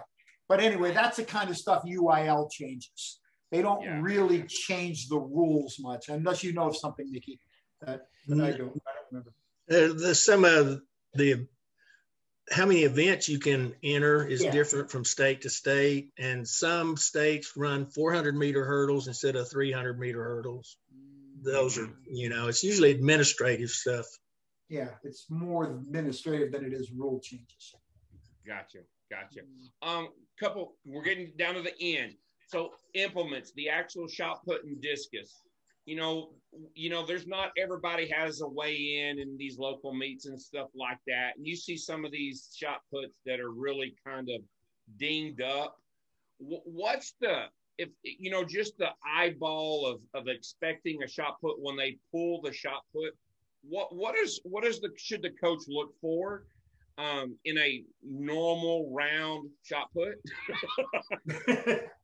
Well, it shouldn't have any indentations on it. If I see one in a pool that has, like, where you could get a finger hole, I pull it out. Okay. It should be smooth. And in the discus, I've pulled them out before because the wood where it fits into the rim, the steel rim at the edge, the wood has been popped up. And smoothness is a key thing in both of those. Yeah.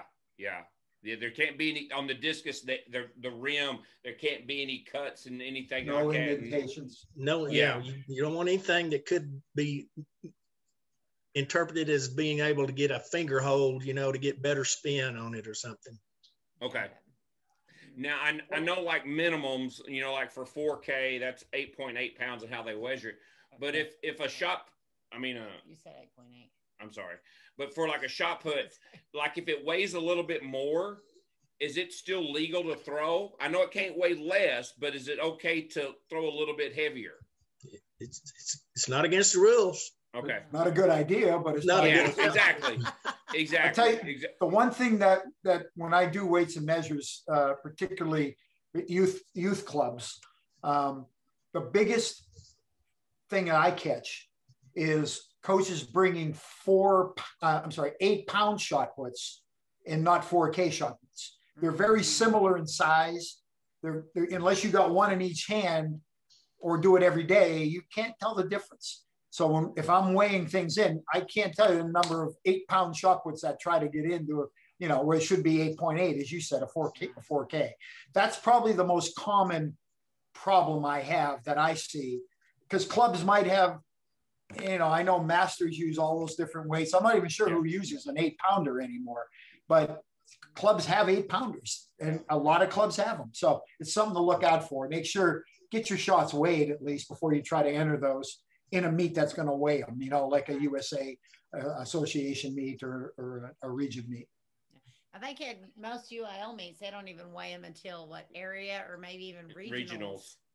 Right. Well, I've refereed district meets around here, and they don't have the equipment, the templates, for the diameter and everything, but they usually get a scale and at least weigh them.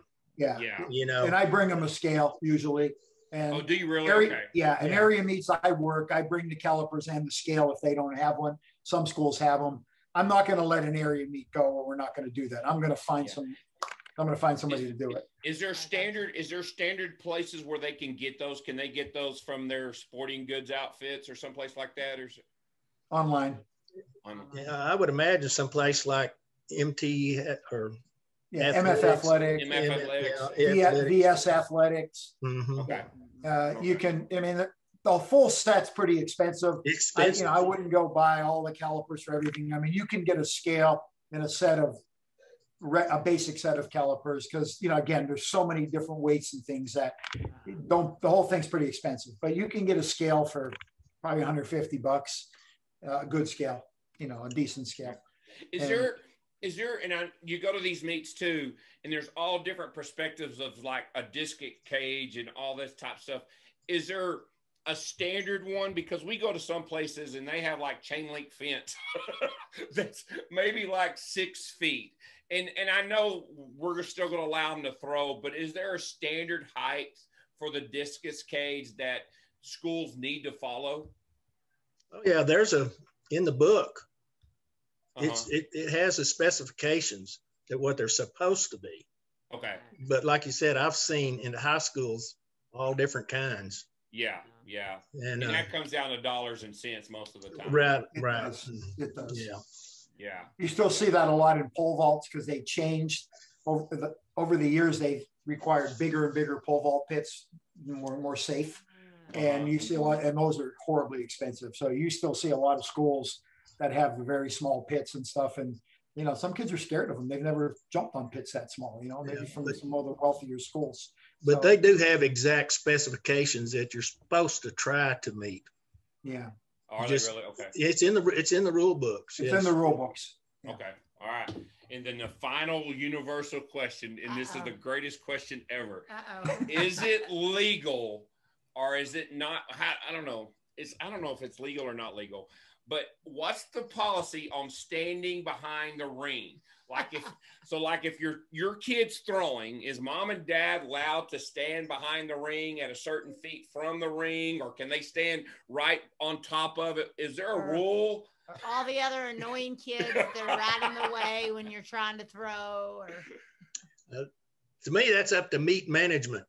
Is it? Okay. Yeah, I mean, there's nothing in the rule books that says that.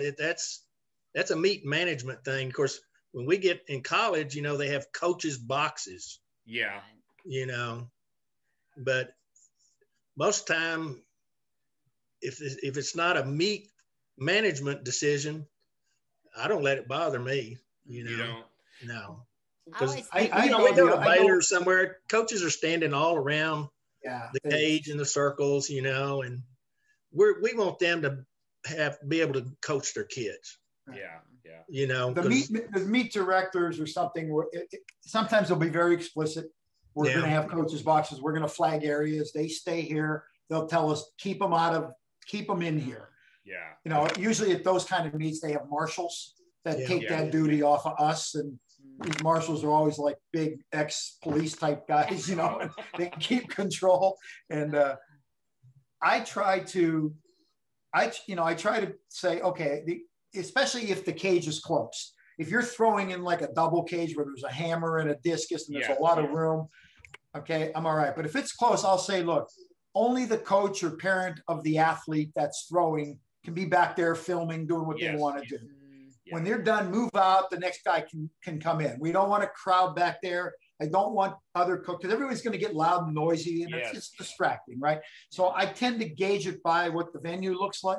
But also my personal thing is let's keep that reserved for the kid who's throwing. And everybody else, if you stay back here, I'm okay with you, unless I've been told and we know there's a coach's box, you know? Yeah, okay. So I think about it as like, it's just basic throwing etiquette. Courtesy, yeah. And if I'm the next person throwing, especially in the shot put, I shouldn't be, 3 feet away from the ring, like in the throwers trying to focus, and you're right there, like move out of the way of their line of sight. And it's just, to me, an etiquette thing.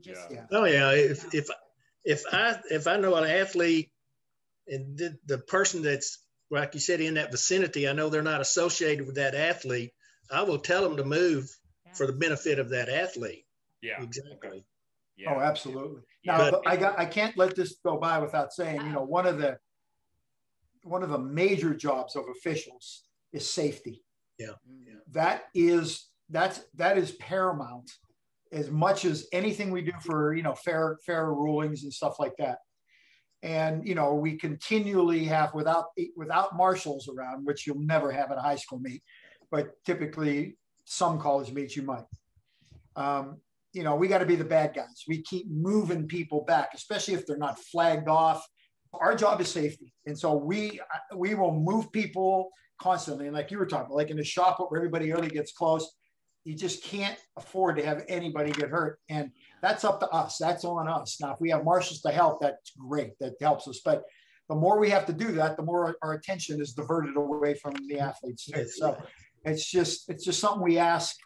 If we tell you have to stand here, there's a reason we're telling you have to stand here, even though if you think, well, it would take a bad throw to hit me. I have seen some of the most dangerous things that you can't believe have ever happened. Just one quick story. I was up at OU in the OU's indoor facility before they updated it.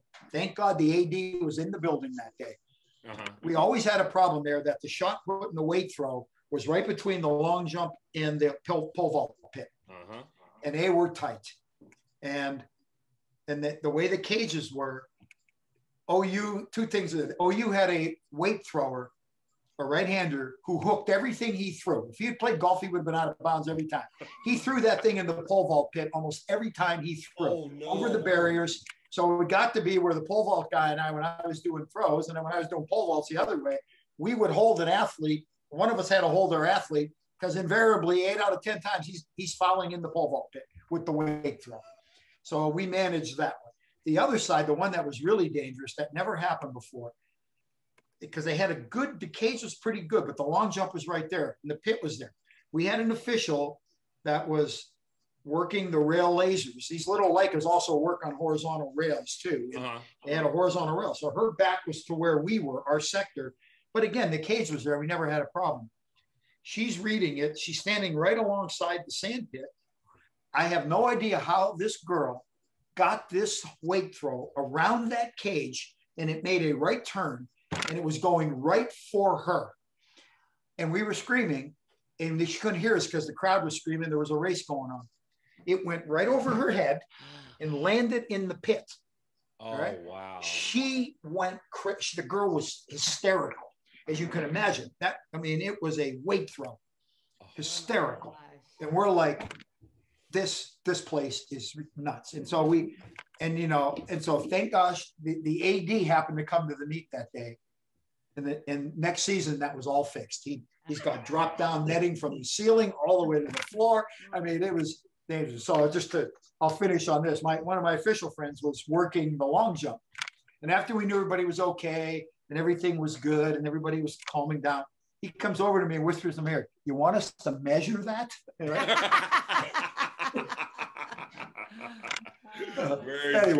so awesome. I'm joking about safety, but yeah, I have seen some of the craziest things you'd ever seen. The last one I'll go is I was at Drake for the U.S. Nationals, and they have practice days, and some of us have to volunteer, and the rookies, like I was, volunteer a lot to go work the practices.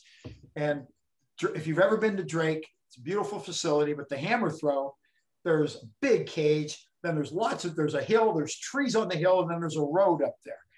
And people were parking on the roads, and there was this family sitting on the hood of their car watching this. I mean, this was 70, 80 meters away. I don't know how this guy threw this hammer, same thing. He threw it around the cage, over the trees, and it landed on the trunk of their car. And they were on the hood of this car. And I mean, it was like, nobody has ever thrown it over those trees. No, it was, so wow. That's why when I tell people say, well, I'll never get hit over here. I've seen things that you can't imagine would ever happen. I mean, stuff goes through the nets. If there's any little hole in the net, a discus or a hammer is going to get through that thing. It just happens all the time. And so we just ask officials and parents to please understand, we've seen it and we don't want that happening. So that's my speech. You understand. Yeah. Mickey, do you have any last great words for us? Or is there any rules that we've maybe left out that you want to get clarified on, Mickey? No, not any specific rules. Like we said, though, we just wish coaches would buy a rule book or get their school to buy a rule book and read it and take it with you to meets. Yeah. Great point. Can I just add one thing on the rules for those of you that do summer track? Okay. As I mentioned earlier, we're not going to use high school rules. We're going to use USA Youth rules. But USA Youth rules are different than USA rules, open rules. In the same rule book, there's a youth section. There's a lot more restrictions, a lot of them having to do with safety that are there. And if you have multi-athletes in USA Youth, which a lot of clubs have some, there are different rules for the multi-athletes.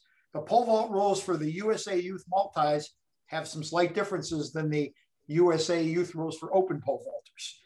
And so if you're doing summer track, you really do need to read the USA Youth section of the rule book. Okay. And if you luckily have anybody that's trying for U20, they're going to actually go by USA Open rules, USA 20. So like in javelin, for instance, they will call flats. All youth rules, they never call flats on the javelin. But if you're trying to be a U20 athlete, And we do this like at St. Mark's at the Texas Greatest Athlete Meet, where we have an elite section and then we have a high school section. Usually every year we have 1 or 2 kids trying to qualify for U20. Yeah. And we have to run them under the same rules the elite guys are running under. So you need to know, even in USA, there's 4 sets of rules in there that you might be working with. So it's just track rules for dummies. An auto book. An auto book, yeah. I'm curious, y'all have done a hell of a job, and we are so grateful for y'all to be on. If somebody listens to this and y'all have motivated them to become an official, right, what would be the quickest way, or where do they need to go to get signed up to become an official? All right, what's the easiest route? Or step 1? Or I'd go to our association's website, Southwestern Track Officials Association. Okay. And there's we always have a link for certifications. Okay. And they only do it, like they have clinics at Baylor. We used to have a clinic here, but since Jim passed, we haven't, in COVID, we haven't had one lately. Right on that certifications page, right on the front of there's a picture of a lady named Regina Bagby. She's our certification chair. Okay. They will be a link, and she can, they can get a lot of information off there, but Regina can get them going and started. If they need help, just contact her. We really need to get some younger people, additional people and younger people in. Yeah. This is a hard thing to do because it takes a lot of time. We're retired, we can do this. But even if somebody can work a meet a month, a meet every couple months, it doesn't matter. We need some youth in the game here, and we need more officials to go around. It's getting, ex-athletes, ideally ex-athletes, ex-cause athletes that maybe haven't started families yet, just to have some spare time to give back to that would be great. We try to talk to the colleges and that, and we have programs for young officials. There's perks for them. There's things that USA Track and Field's trying to do, because we definitely are trying to grow the pool and trying to get a little bit younger, because we're getting older, and this is, and it's getting, our ranks are thinning. and it's hot out there. And it's hot out there. For sure. Oh, awesome, guys. Thank y'all so much. Yeah. I appreciate it. Thank you. Mickey, you're awesome. Appreciate everything, your wisdom. Thank you for the dedication for all these years. So we'll hope to see you down the road. Mike, man, keep doing what you're doing with that laser. I'm sure we're going to see you around pretty soon. So I may see one of you on the 25th. Yeah, Janelle. Yeah. I'm supposed to be at that meet too. Schedule. The Golden Meet. Anytime. Yeah. Anytime. And like I said, we can talk about. I'm going to try to get this out to everybody in the country. I'm going to send this to the UIL. I'm going to send it to the local coaches. And hopefully we can get some stuff straightened out on what the rules are and have better meets ran in the future. So, amen. Thank you. We appreciate it. Thank you so much. Y'all have a great.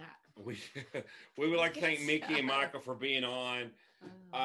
Just tremendous knowledge, tremendous experience. We get caught up and listen to the greatest athletes throw the farthest, and the greatest coach with their wisdoms and what they did to cultivate these athletes. But I think our officials are sometimes overlooked and underappreciated, underpaid, and they've always been there.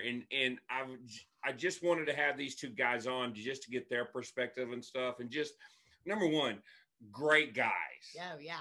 Love what they do. Passion for what they do. And just loyal people that have a passion for track and field. And yes, they're behind the scenes and their focus needs to be on the safety and the well-being of the athlete. But man, they also they need to get some credit for what they do. And because their jobs are tough. And just like you said, they're not getting paid, thousands of dollars to do it. They're basically doing it almost for free. Yeah. And just great guys. I am so thrilled that we had them on. Who knew that you could wear socks on your shoes and the only thing you couldn't put on them was water? Great insight. You could put water on them. I like the insight about the hats and the jewelry in the ring, the rules and all that type of stuff, that standing behind the ring is just proper etiquette not to do, but there's nothing in the rule books that mandates that you can or cannot.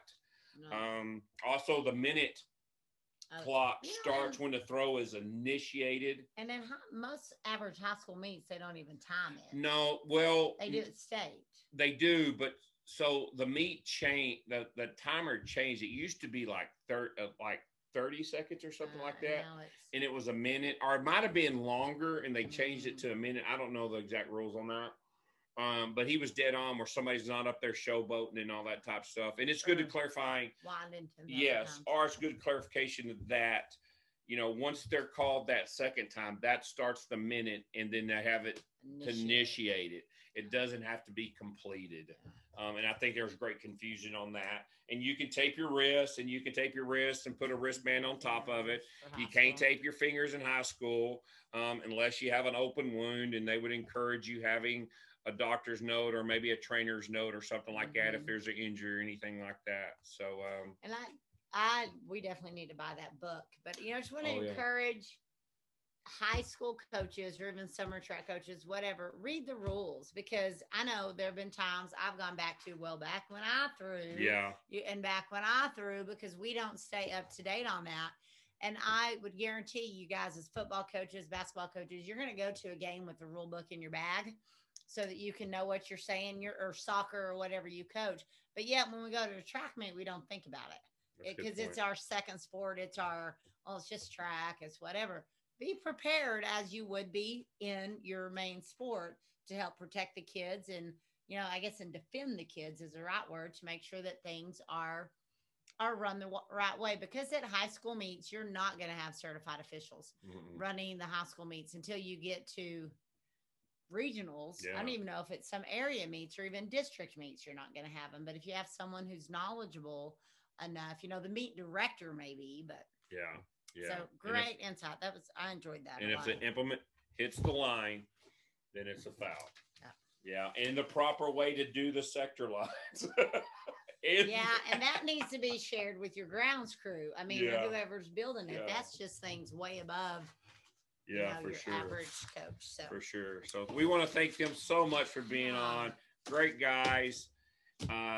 Please, if you have interest in becoming an official, go to that website and get signed up today, because we do need to grow the officials. We do need some younger officials out there, just like the guys said. So anything that we can do to help promote that side of track and field, it's going to make the overall picture better for the thrower, for the coach, for the parents, for the officials. And if you like it, you get lots of traveling in. You may get a t-shirt and a bag, maybe a lunch. But just think about the people, like how was it, I think Mick said, how he got watch Ryan Krauser probably throw all through college. And then, you just get to see people. And if it's your passion and you have the time to do it, give back. That's true. So thank you guys. We'll see y'all down the road. Thanks so much.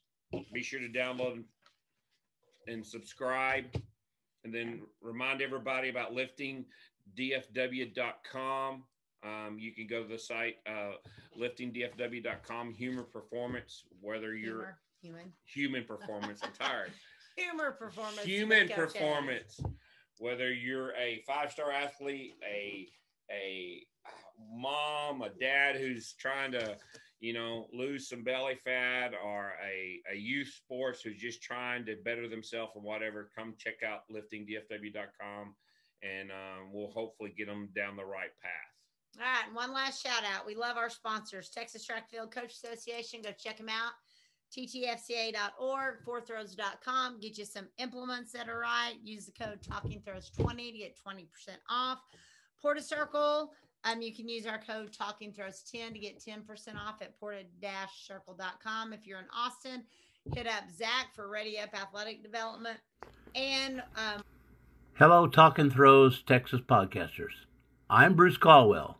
I'm here today to introduce the Fiber Sport Discus. Yes, many of you thought I only made great vaulting poles. I have been bringing quality discuses to the throwers' hands for over 40 years. First as Cantabrian USA representative, then for the past 10 years as the Nelco discus distributor. I introduced the yellow-plated discus for the plastic's best durability. If your Fiber Sport discus breaks, we replace it. Our studies have reached into the science of using a wind tunnel and adding microchips to the discus to find the spin. the gravity, the flight stability of the Discus.